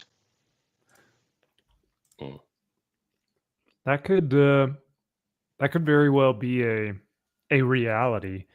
But then it would be, once he takes out the heroes, how does he then take over all these different powers? But that is pretty cool though, because you can do anything with that and have like ongoing series forever of him just taking over different places all around the world. So, oh well.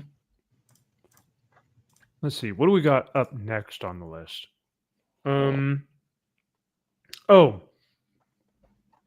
I read Prairie Gods. Mm-hmm. It was good. 4 and 5.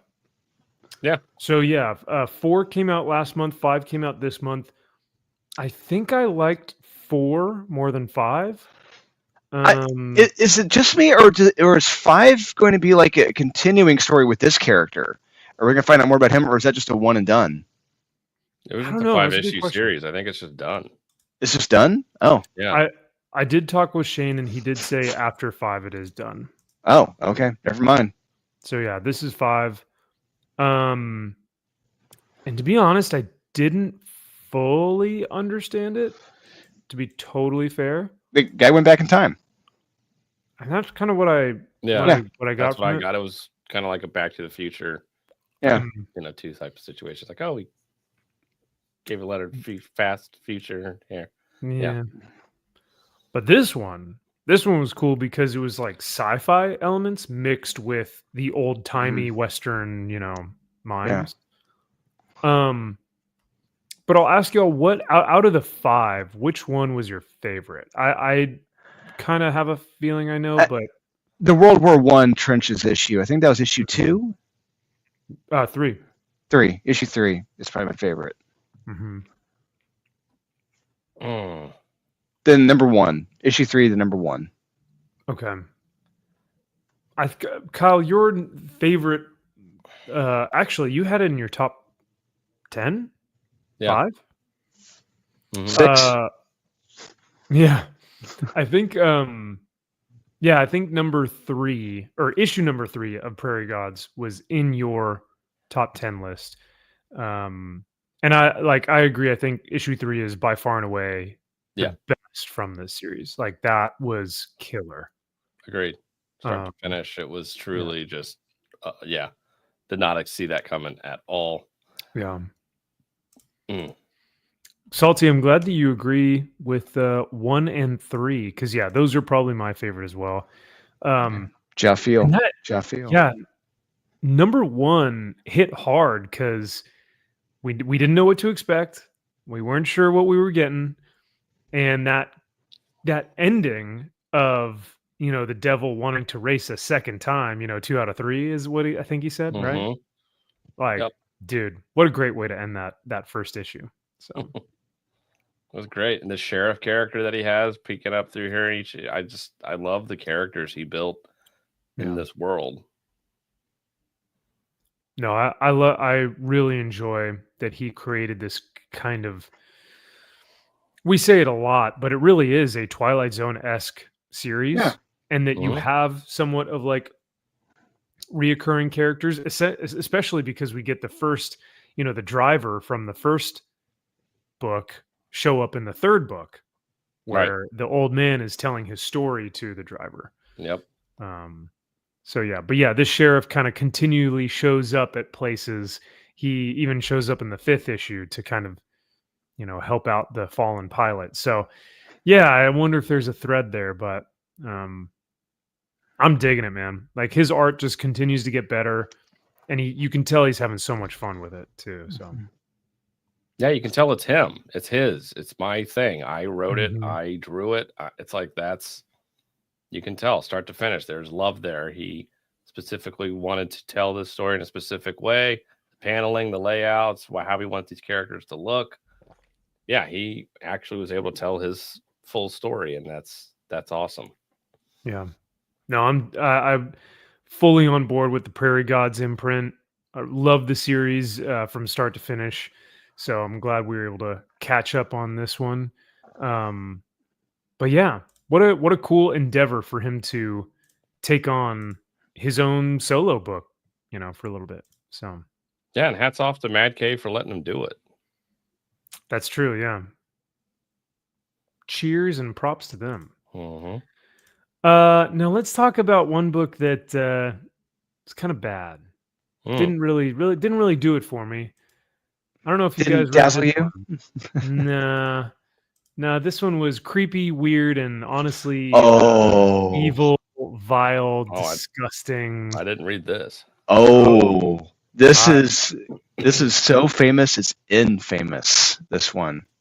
I don't know what to say without being demonetized. But I will say that Cena Grace has officially shown his true pervertive colors in this issue. He is a creepy, weirdo PDF file. Like the dude is disgustingly depraved.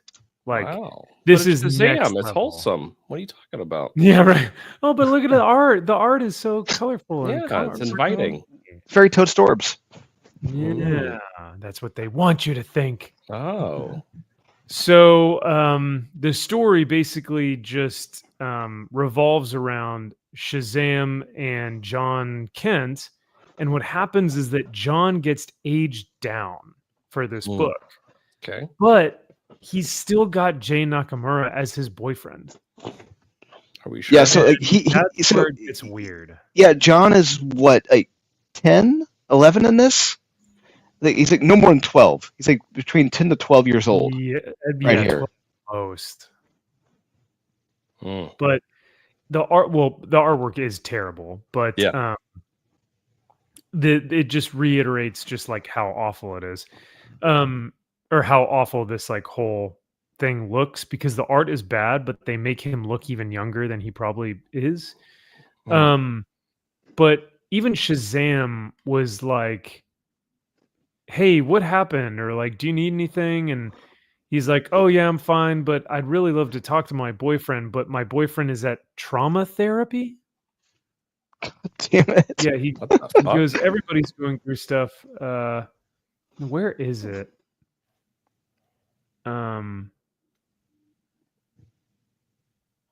Shoot, it was somewhere here, but I forget where it is. But yeah, later on in the issue, oh, here it is.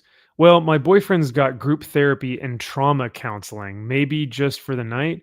We've certainly got enough beds for it. Plus, the entire Justice League is peak mobilization.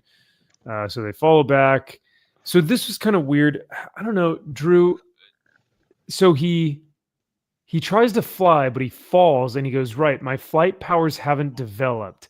I'll run and meet you there. So like, not only has he just like devolved into his younger self, but like actually back in time to where his powers haven't even developed yet. Yeah. Like, Yeah, is that exactly. His powers, his body, it's just everything is reverted back to when he was a kid, when he was a child, back when he was still a super son. And if you all remember in Super Sons, he was a kid. He was not even a teenager. He was still like 12 years old at the most. Oh God, this face is just terrifying. That is awful. Ugh, yeah. Yikes. Not I can remember a day when DC and Marvel had high standards for their artists, and those standards are gone. Yeah, not anymore. Not anymore. So once they end up finding Jay, John Kent's boyfriend, I think at this point, he says, would you believe me if I said this was on my bingo card for the year? So his creepy weirdo boyfriend wanted him to be. I was hoping. He was hoping. Yeah, he wanted this to be on his bingo card for the year. For him to turn into a 9-year-old kid. Yeah. Not really reassuring me with these stereotypes there, Cena Grace. That's not. What is the? I really wish I could remember the term when it is in the news. The trade said we can't stigmatize these people. It's like MAPS. It's like a minor attracted. Yes. Minor attracted person. Yeah. It's so depraved, dude. Like it's disgusting. Yeah. Anything they can to circumnavigate themselves around the law, to validate a perversion, an illegal perversion. Yeah. So he goes, so this is why you were avoiding me all weekend? What the hell, John? Why didn't you tell me sooner? A lot of reasons, but mainly you've been through so much grief counseling, trauma therapy. It's like, God, this sounds awful. Turning myself into a kid felt absolutely stupid. So he goes, babe, I need stupid. Like he still calls him. It's a kid. That's a kid. Yeah, babe. That's a child. That's a little child. Babe, I wanted to rub tubby sticks. All right, come on. No. He's like, the grief will always be there. A pint-sized you will not. Just this is so gross, dude. Like, have the authorities, have the FBI gotten a hold of this book? And this would be enough to, I think, get this person at least, interrogated. On a watch list at least. Yeah, I think we need to check Cena's hard drive. Yeah, please and thank you. I mean, what research were you doing for this book? Yeah. Now that Kash Patel is at the FBI, maybe we can start searching some of them. Wouldn't hurt just to send it off. Just FYI. Yeah. Just letting you know, there's some colorful people in the comic book industry that have they got a thing for kids. Yeah. Well, he had an arrow pointing to his dick. So look at that. Oh yeah, he does, huh? He's like right here. That's where it is, kid. Yeah. So wouldn't that's you know where your it? tummy stick. You must be this tall to suck this dick. Oh God! Right. Hey, look at that! Perfect. Jay, I need you to, John, I need you to, de-age yourself. So yeah, just finally just this tall right here. Oh, Oh God. Use that super breath. Yep. God, look at this. Need you to blow hard, John. Yep. Blow Need you hard. to- So they finally go home and they're like, "It is. Look at us. We are grown men playing in the fortress of Pillowtude." My God in heaven. What the fuck? If you do not have cancer, my friends, I would maybe go to a doctor tomorrow because you may now have cancer after reading this book. This comic is worse than cancer. Jesus. Yes, really. Like I would rather go through leukemia than read this comic. It's just, oh my God. Yeah. And I don't care what anyone in the comments says. I don't care if anyone in the comments has leukemia. I apologize. I'm sorry. That's a terrible thing to go through. But what I'm saying is I would rather go through your pain of leukemia than read this comic. Oh my God. Yeah, no, it's terrible. It's weird and like actually weird. Not Hollywood, or it is Hollywood weird, but not like what people on the news called what's his name? JD Vance. They're like, yeah, he's a little weird. It's like, yeah, but is he writing comics where his, they're sucking each other off and this kid's like 9 years old And now he has yeah, anal beads coming out of his mouth. That's Yeah. yeah, yeah. Come on, man. Like, what the hell? Come on. Ugh. So, You see that last page? He's like, yeah, shut up. Let's rub tummy sticks. Yeah, that's what it looked like. Yeah. No, because John was about to say Shazam again. Yeah. Because that's how, spoilers. They never thought about him just saying Shazam. So that's how he grew back to his, old So now self. he has the powers of Shazam? That's a one-page punchline right there. That's what this is, a one-page punchline extended to 22 pages. Because he goes, I still can't believe none of us thought for me to try saying Shazam, but then that's when he says, no, don't. So I don't want to risk it. Risk what? You wanted it. I don't want to risk you becoming a kid. I don't want to again and risk me- going to jail forever. Yeah, well, yeah, that too. And getting killed in prison. I don't want to go to a This federal comic pound was me in the backed ass by- prison. Yeah, exactly. Yeah. This comic was backed by USAID. Yeah. Wouldn't surprise me. No. Your tax dollars at work, ladies and You're gentlemen. welcome. So Salty says, pity the artist that thinks this is art. Yeah, no, this is crayon work. Oh. Yeah. My God. Time to call 1-800-CASH now. Sorry, we don't take credit. Only cash. Only cash.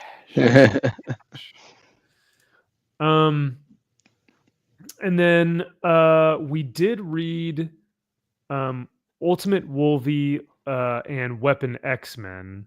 Yeah. At least I remember reading those two. I also caught up on Feral. Feral's good. Feral's yeah, issue, not this month's issue, but I think it was the last one. Oh my God, dude, where we get the aftermath right after Elsie, I think it was, opens the door. Yeah. And there's like entrails and cat heads and like, oh my God. Oh, like I can't show it. Like it's that bad. Like, and then the old lady is like sweeping it up with the broom and like all the, it just, I couldn't look at it. I can't look at it again. So, Trish, wherever you are, it's beautiful, but at the same time, it's horrifying. Cat death is nice to see. Oh yeah, what's funny, Kyle, is I legitimately was like reading it, going like, Kyle has the biggest smile. I on know, his face and right I now. did. I was like, yes. Oh, you're a sick freak. Well, me, I'm like, I've got like one eye just kind of like, no. Just all I gotta say, I talked to Trish about this. It's only gonna get crazier.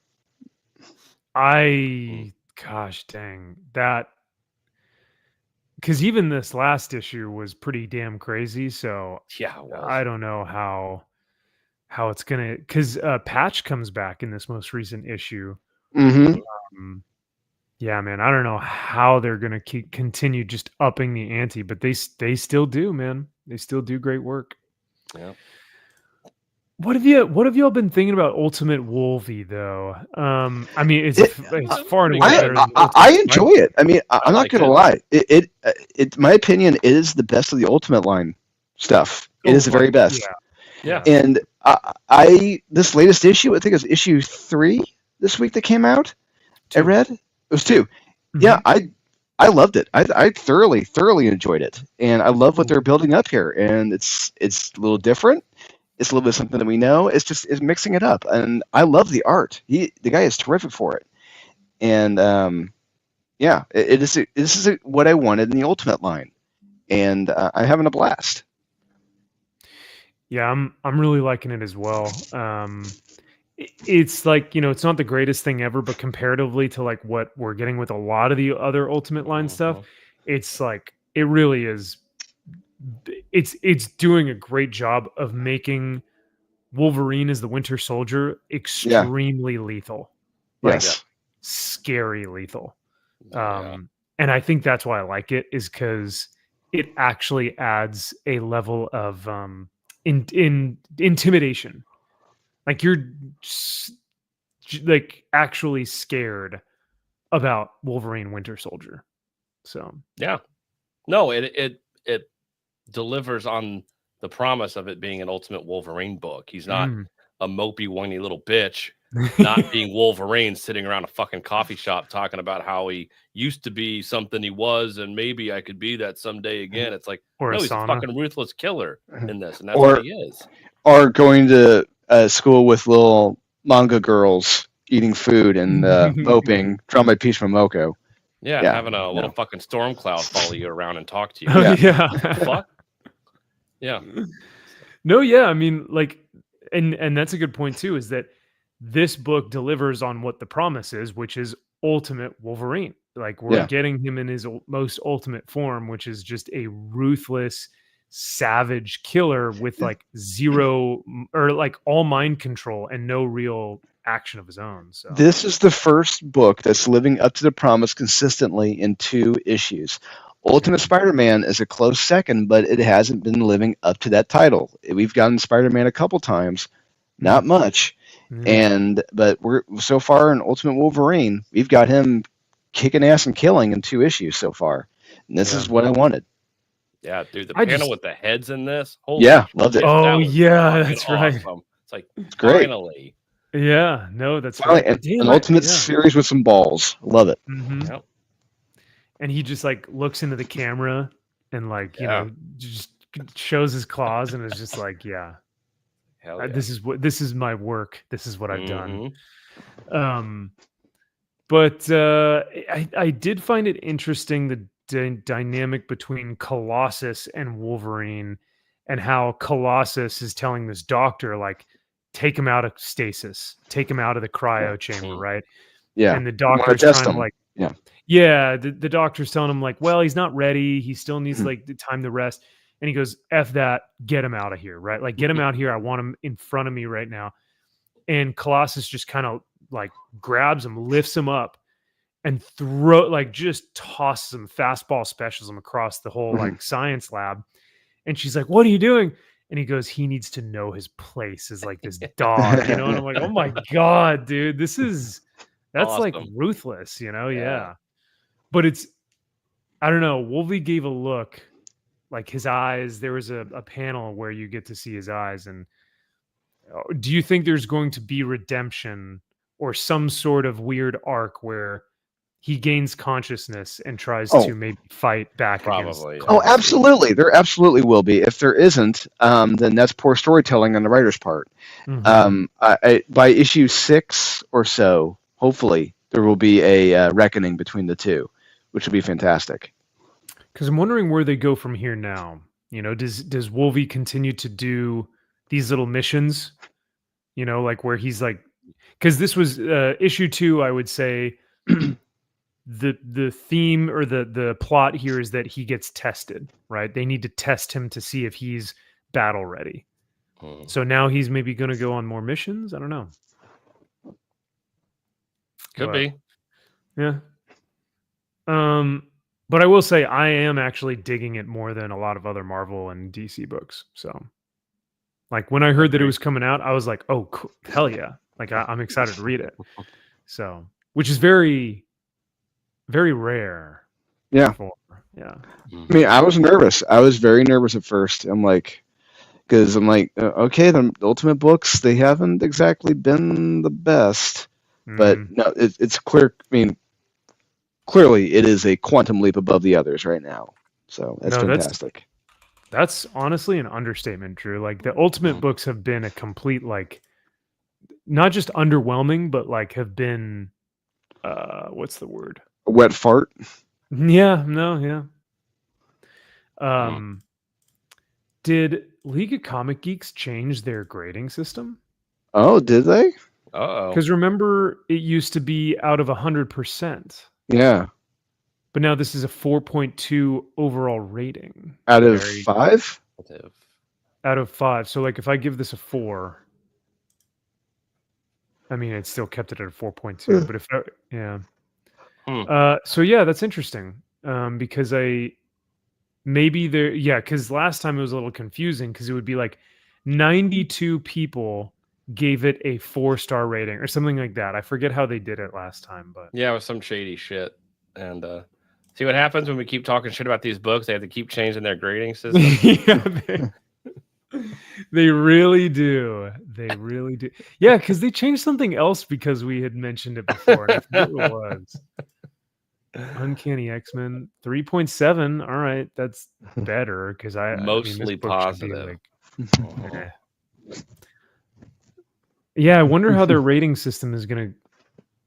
Oh, you know what we should look up? Nothing but trouble. Oh, because remember this had like a 6% or something. Oof. This one.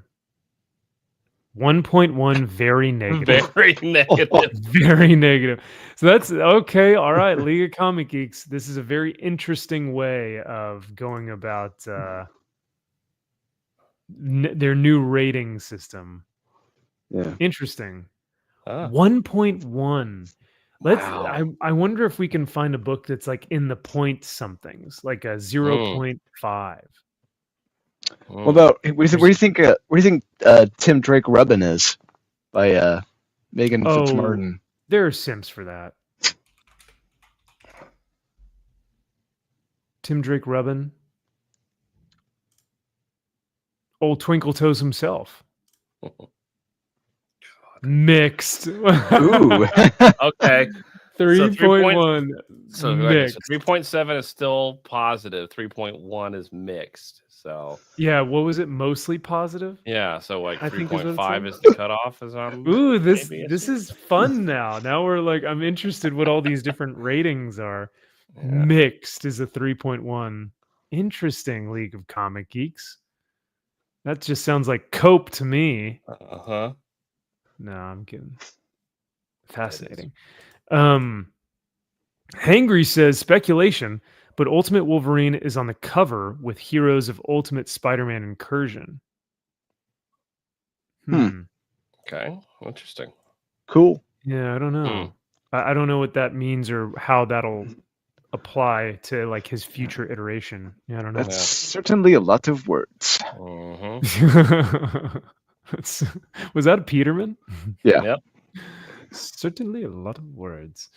The other one that in record time. The duodenum. I'm impressed with both of you. Oh yeah. I'm also disgusted.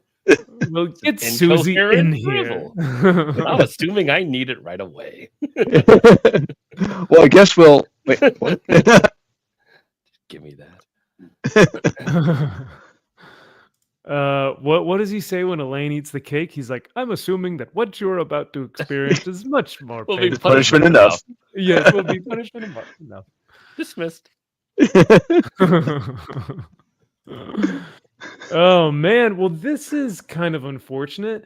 Finally, we get a book that's like testosterone fueled, just a bunch of badass alpha chads leading the charge, and of course beta cuck simp League of Comic Geeks gives it a 3.7. Yeah, I had a fun time reading this. It wasn't the greatest thing ever, no, but did I have fun reading it? Absolutely. And the other important thing was Deadpool tolerable in this? Yes, he was. He was written correctly in this. Oh, I Dude. skipped anything he ever said in this book. Fair. couldn't do it. You know what? That's fair. But no, Drew, dude, that was one of the things I was going to mention. I was like, wow. So I was actually able to read Deadpool's dialogue without cringing and wanting to rip the book. Look at Yes. that. So, but no, I mean, I will agree that this is not the best book I've ever read in the world, but dang, I had more fun with this than I probably did any other thing that I read this week. So Yeah, and there's one scene in this. I actually laughed when Thunderbird punches Wolverine right in the stomach. He knocked him off guard. It's like, oh shit. Thunderbird or Warpath? It's Thunderbird. It's John Proudstar. Yeah, Okay. I personally laughed because they bring up, why you're in the original costume. I'm like, oh, that's right. They put him in the Village People YMCA new colors. Oh my God, that's right. Yeah. Yeah. Because I remember when Doc was gone, I remember reviewing that shit-tacular one-shot with Wes for like the worst of the week and completely destroyed the character. But no, John Proudstar's back and written correctly in this issue. He's just an angry badass in this. It's sick. I think the only time I didn't laugh out loud, but I think one of the jokes that landed, at least for me, was when Deadpool started talking about, he's like, think about this title, right? You know, I wrote it, or I made it. Claremont didn't write it. Lee didn't write it. Yeah. Liefeld didn't write it. No Hickman. Like, yeah. okay, yeah. No, Hickman didn't write it. So I was like, that's kind of funny. Yeah. Like What he should really called out was like the one chick who stole the title name originally. oh, dude! If you said, oh my God, yeah, because that book was awful. That made it Yes. the worst of the year last year. Yeah. I cannot believe that Marvel stole the title from him to put it on such a crap book. Yeah. And then once he finally gets this book, they had to ruin it with the One World Under Doom. Yeah. They did the boy dirty. They did our Yeah. boy dirty. This is terrible. And the ending is even more interesting because the reveal of who's kind of like pulling the strings for Deadpool. It's like, oh, fascinating. Go on. Mm-hmm. I am here for it. Yeah, me too. Yeah, no, And I'm not gonna lie, and this is some of the best art from Chris Cross's career. So he's been doing this for a very long time. He's been doing art and comics since the 90s. And this is some of the best stuff he's ever done. It is terrific in this. I really am enjoying it. But this was a good first start for the book. I am looking forward to where this, may go. But yeah, just the team aspect of these five is really cool. I like the dynamic of all five of these guys. And I mean, damn, when was the last time that we got this much testosterone in a book, in a Marvel book?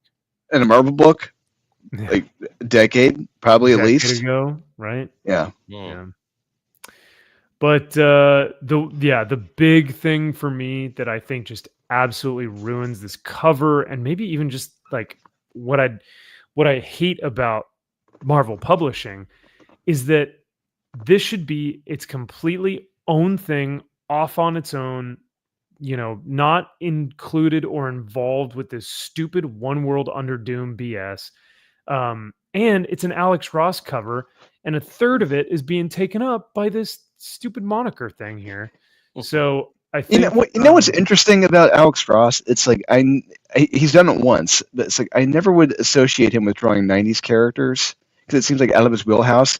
But he draws a kick-ass Cable. He draws a kick-ass Deadpool, and I really dig it.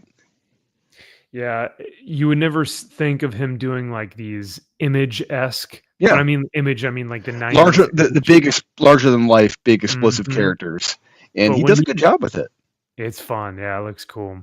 So, but no, I mean, I dug it and I had fun, and I hope that we get more of it. But yeah, we'll see. Good on you, Joe Casey. I think it's Joe, right? Yeah, He just did an interview with Wes. That's right. Yeah. So everyone go check out Thinking Critical, Wes's YouTube channel, where they did an interview.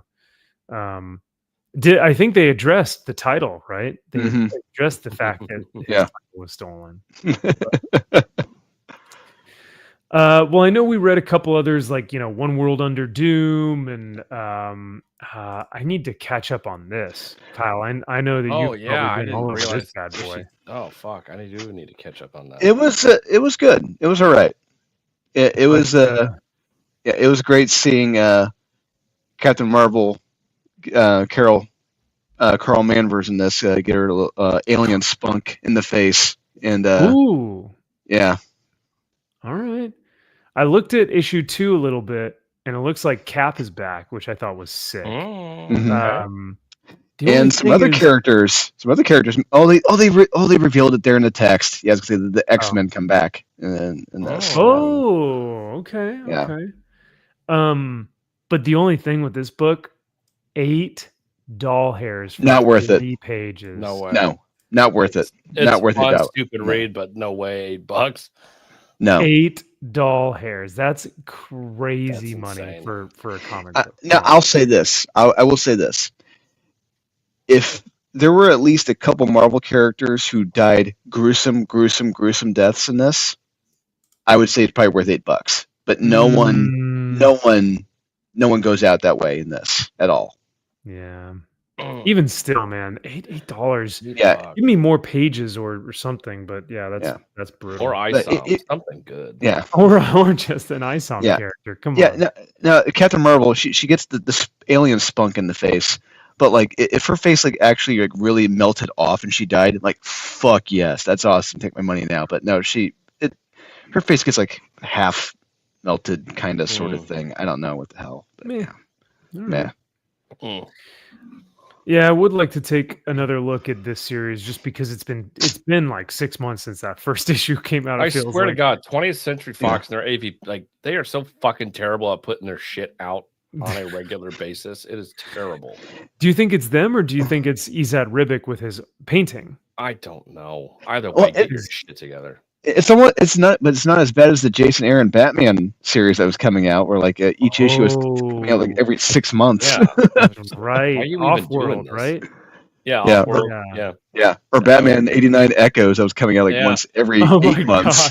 Yeah, I thought they canceled it and didn't tell anybody, and nobody cared. But oh shit, another one. Yeah, what happens if no one cares about a book that's I been know. canceled? Yeah. You're just like, did it ever exist? You know? I would love to see the numbers. I would love to see that if the Batman Resurrection novelization sold more copies than anything from the comic book series, because Batman Resurrection is a fantastic read. It is a lot of fun. It was good. Are you ready, Kyle? No, I heard. I was reading excerpts and reviews, and I'm like, people seem to really like it. Yeah, it's really good. Oh, nice. Unlike Conan this week, sorry, buddy, Max, but this fucking issue sucked ass. No, it was all right. This art is good. fucking terrible, and Conan's sitting at a goddamn table eating, talking about a plan. I was just like, no, like This cover does not portray the interiors of what happens in this book this week. Sorry, but we don't get that.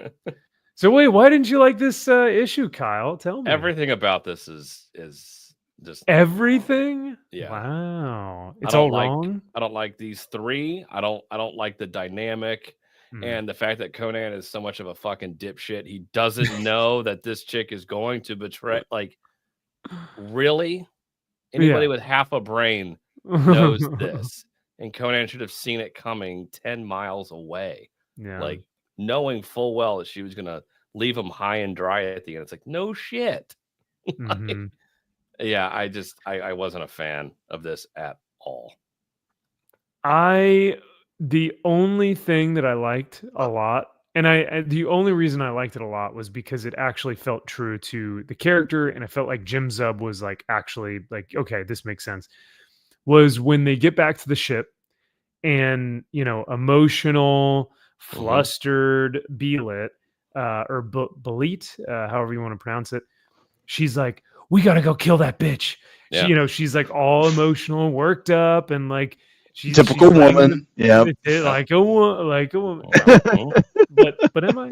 I don't know. Anyway, she's all worked up and emotional, and then Conan is like, "You're not doing like chill, just stop." Right? Puts her in Yeah. her place because she's like, "We're gonna go like gather my army, and we're gonna go back into town. We're gonna go kill her."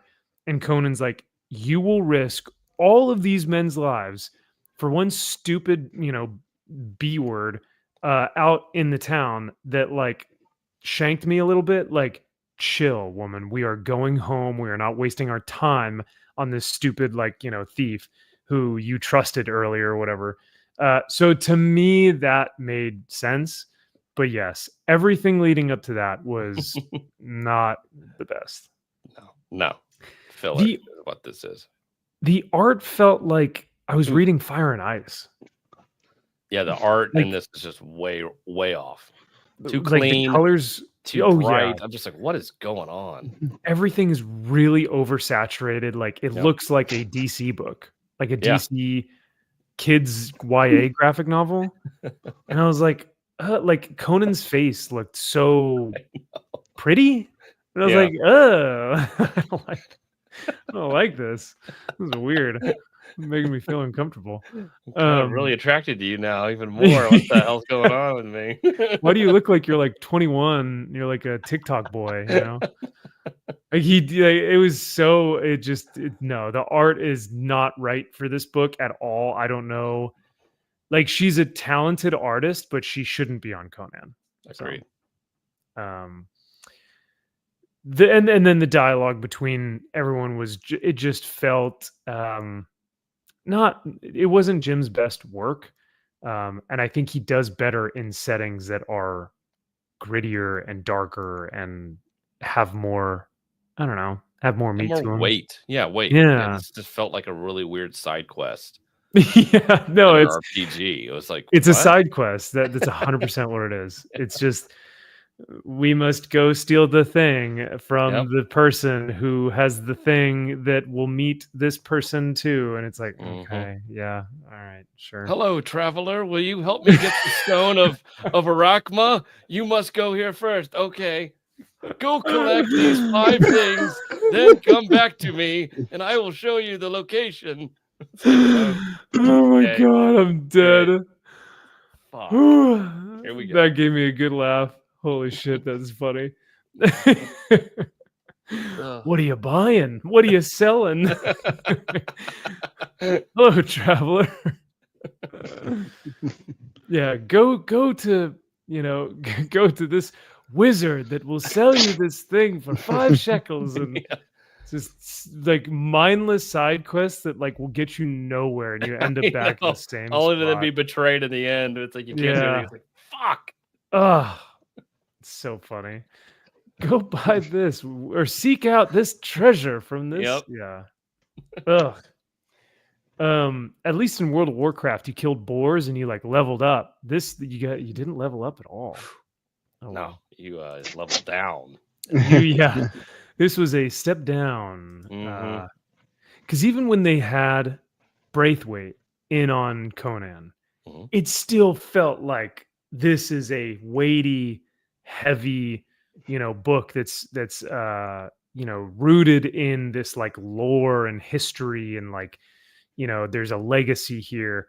Yeah, this is just kind of a one-off. It's like throwaway, Yeah, I mean, it had a fun serpent killer thing going on in here. I'm like, this is some really cool stuff. Art could have really played it, and Conan could have had a dilemma about whether or not do I save this chick I just met from being killed by this serpent king, or do I get the thing that I need to move on to my next thing. It's like there could have been some fun things. Not that I'm telling Jim Zub how to write, but it just, yeah, it felt like, Yeah. it's a shame. And it's so high. The problem is the bar is so high. Oh, yeah, that's the thing. It's like when you've got Roberto Della Torre doing stuff like this, it's like, come on, man. Like you can't even measure up. Like it's completely different. It's like the men's league and the women's league. Like they're not even in the same realm. Yeah, if you want to take a look, I don't think after talking with Jim, I don't think Roberto's going to be coming back for a long while. So if ever on this, so and It said that he's coming back for oh, maybe not. Here's 19. Oh yeah, Yeah. Doug Braithwaite is back. All right. yeah, 'cause I don't think I think what Jim said is that he's going to be doing a lot of the Savage Sword stuff, like some Oh. fewer interiors because I guess he's getting very tired of doing interiors. Oh wow. Yeah. Oh, that hurts. Well, if he doesn't come back, that is going to seriously hurt the quality of this book. Yeah. Now Braithwaite can hold it down, but Sure. it won't be the same. Yeah. No. So Damn. that's brutal. I Well, didn't know hey. that, but thank you for letting me know, Drew. Yeah. Yeah. He told me we're going to be seeing him on Savage Sword doing like some smaller stuff, and moving away from the main Conan series because it's just doing the monthly grind. He can't. Yeah. I'm glad I got that original art when I did. Yeah, Cause no shit. Yeah. Yeah. Gosh dang, if he's not coming back, dude, like if that was it, That's only going to go up in value, man. The fact that you had an interior from him. Mhm. oh, Double pager. And- That. Yeah. well, he didn't do the Rippaverse where you put the page True on the double back page, of the yeah. page. Yeah. You can So it's a little display it like upsetting. that though to make it more Yeah. cinematic. Yeah, for me to pan across the page. Yeah. So I have to flip, if I have it framed up on my wall, I'll like, The have to first flip it side over. and then go into another room and frame the other one and be like, no, it's cinematic. You got to walk through Yeah. my place. So it's like along the hallway. So as you walk along the hallway, you're looking Correct. at both Yeah. pages. Yeah. Mhm. This is the prime example of business. I went and display this on the wall. Exactly. This is Gibbity, if you will. This is business. Well, because I saw De La Torre post something earlier. But you're right. I think it was Roberto De La Torre, or let's see. There he is. Oh, it's because his last name is first. So let me show this. The Savage Sword of Conan #7, February 26, 2025. Oh, that's next week. Roy Thomas, Richard Starkings, and me. So he is doing interiors. Ooh, and these will be black and white. Perfect. Mhm. Okay. Perfect. All right. We're back. We're kind of back. Okay. We're getting there. But yeah, that's oh man. But the team, Jim Zub and Roberto De La Torre, like that's the team. That's the dream team. Mm-hmm. Yeah, because Savage Sword, like I've liked it, but not as nearly as much as Conan. Yeah, the last few issues has been Jason Aaron centered, and I've stayed away from them. Mm-hmm. Dude, this is wild. Conan sketch for sale. 1 million free shipping in case anyone's interested. Beautiful. The man knows how to That's sick. All right. Well, I think we'll call it there, but man, that's I hate to end it on bad news like that. Oh, breaks my heart. Yeah. Jack Frost says Dark Horse offered a Conan series to Tex. Ooh, and he turned it down because he didn't want to draw horses. I told him. Hey, no, it is absolutely true. I mean, it's amazing the amount of professional artists who do not like drawing animals, let alone horses, because it is so difficult. Yeah. Oh. I believe it. When Kyle and I were going through, what was it? Simon Bisley's The Bible. There were so many damn horses in that thing, and they all look beautiful. But I mean, it's just like you're looking at these and you're like, God, this looks miserable to draw something like this. Like, I know. If I see the biz again, I want to ask him about that. I'm like, so did you hate drawing all these horses or what? Yeah. It's a good question. Or maybe not. Maybe he's gonna be like, "That's a dumb question." Of course, they were terrible. They're hard to draw. Who the fuck do you think I am? Of course, I can draw horses. You fucking you twat. All right, you're right. Sorry. Never mind. I just finished a fifth of vodka and it's a pack of cigarettes. Come on, this is a Tuesday for me. Yeah. I was like, I was gonna say, Biz, your horses fucking suck. Do you just not like drawing them, or? Then before we know it, Kyle's hauled down on a stretcher. I'm like, oh Yeah. yeah. Honestly, that would be a good story because then you'd have that for the rest of your life, and you would, maybe he breaks your nose or you get a scar or something, and you're like, yeah, this is from the biz. That's from the biz. We're talking shit to him, and he punched him right in the face. Mhm. And I ended up He in the wears all hospital those for 2 rings, days. right? He's got like rings on his fingers, so it just pops you one. Yeah. It's one of those comedic fast cuts. It's kind of like when Nelson gets that note says somebody likes you in the house. Turn around. Yep. I can see it. You can't hear you right now. His ears are covered with gauze.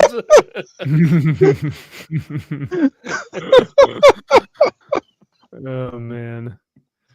Well, we will end things here, but I will say there are even more comics that I didn't even get to that I'd like to read either this weekend or sometime. But the Tales of Gunslinger or something, Deadly Tales of Gunslinger, the new Aquaman. I got to read that. Aquaman's good. The Deadly Tales of Gunslinger. Oh, Jimmy Palmiotti, I think, is writing it. Yeah. Yeah, it's okay. It's okay. All right.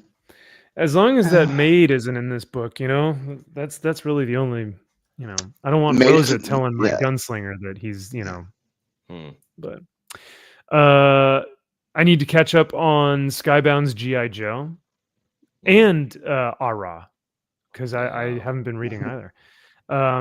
Cable, what was it? Lug nuts and something, or I don't know.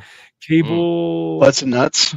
Butts and nuts. Steel and peel. Something like that. I don't know. Sacrificers, I think, came out last month or 2 months ago. Rocket Fellers, the other Ghost Machine book, and Hell Hunters, where they kill Nazis because everyone is a Nazi now. But I do want to read that one because it's like Ghost Rider and Wolvie and stuff. So I don't know. All right. But yeah, well, I can't thank you guys enough, chat, for hanging with us tonight. This was super fun. I'm glad we got to do some news and catch up with some of the comics that we have been reading this past week. Some good, some bad, some ugly, but ultimately, I think we can say that if you go back, ISOM number 1 right now, it'll be the best. Or sorry, excuse me, number 3. You'll be $45 to $75 out of pocket, and all the better for it, because well worth it. I mean, I'm looking at cover B right now, and nothing says quality like that. That'll be you after getting your ISOM 3 in the mail. You're gonna sit there and you're looking at it in the chair, just sad and depressed. Like, what the fuck am Why did I buy this? Oh God, my life. Just playing. That's what you're doing. You're just looking at the book, like, what did I just playing Darkness? Hello, Darkness, my old friend. Yeah. Mm-hmm. Oh man. Maybe I'll see if I can pull up Richard's video because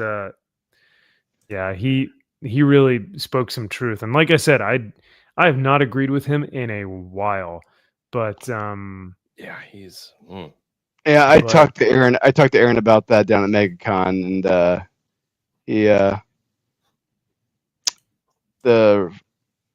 I'll let you talk to Aaron about that. About just his like what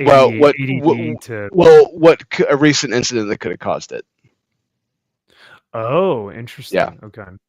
Well, I mean, I know that Ed Piskor, that whole Ed Piskor thing was really detrimental to him because that it hit him so hard. But I'm sure that there, maybe I don't know if I could guess. What, he worked with Drinker on that comic book, so maybe there was something that happened on the comic. We can talk about it off air. Okay. All right. We'll take it Yeah. offline. Yeah. Well, thank you again, chat. Y'all are the best. This has been super fun. Like I said, I will not be here next week. The guys will most likely. They might hang out with y'all. But Cool. in the meantime, have a wonderful weekend and a great rest of the week. And let us know if you read any of these comics that we were talking about, or any books you'd like us to go over. And what y'all think about the new like Kamala Khan stuff? Like that just to me is just baffling. So, but yeah, have a great rest of the week, and we will talk soon. All right, thanks, guys.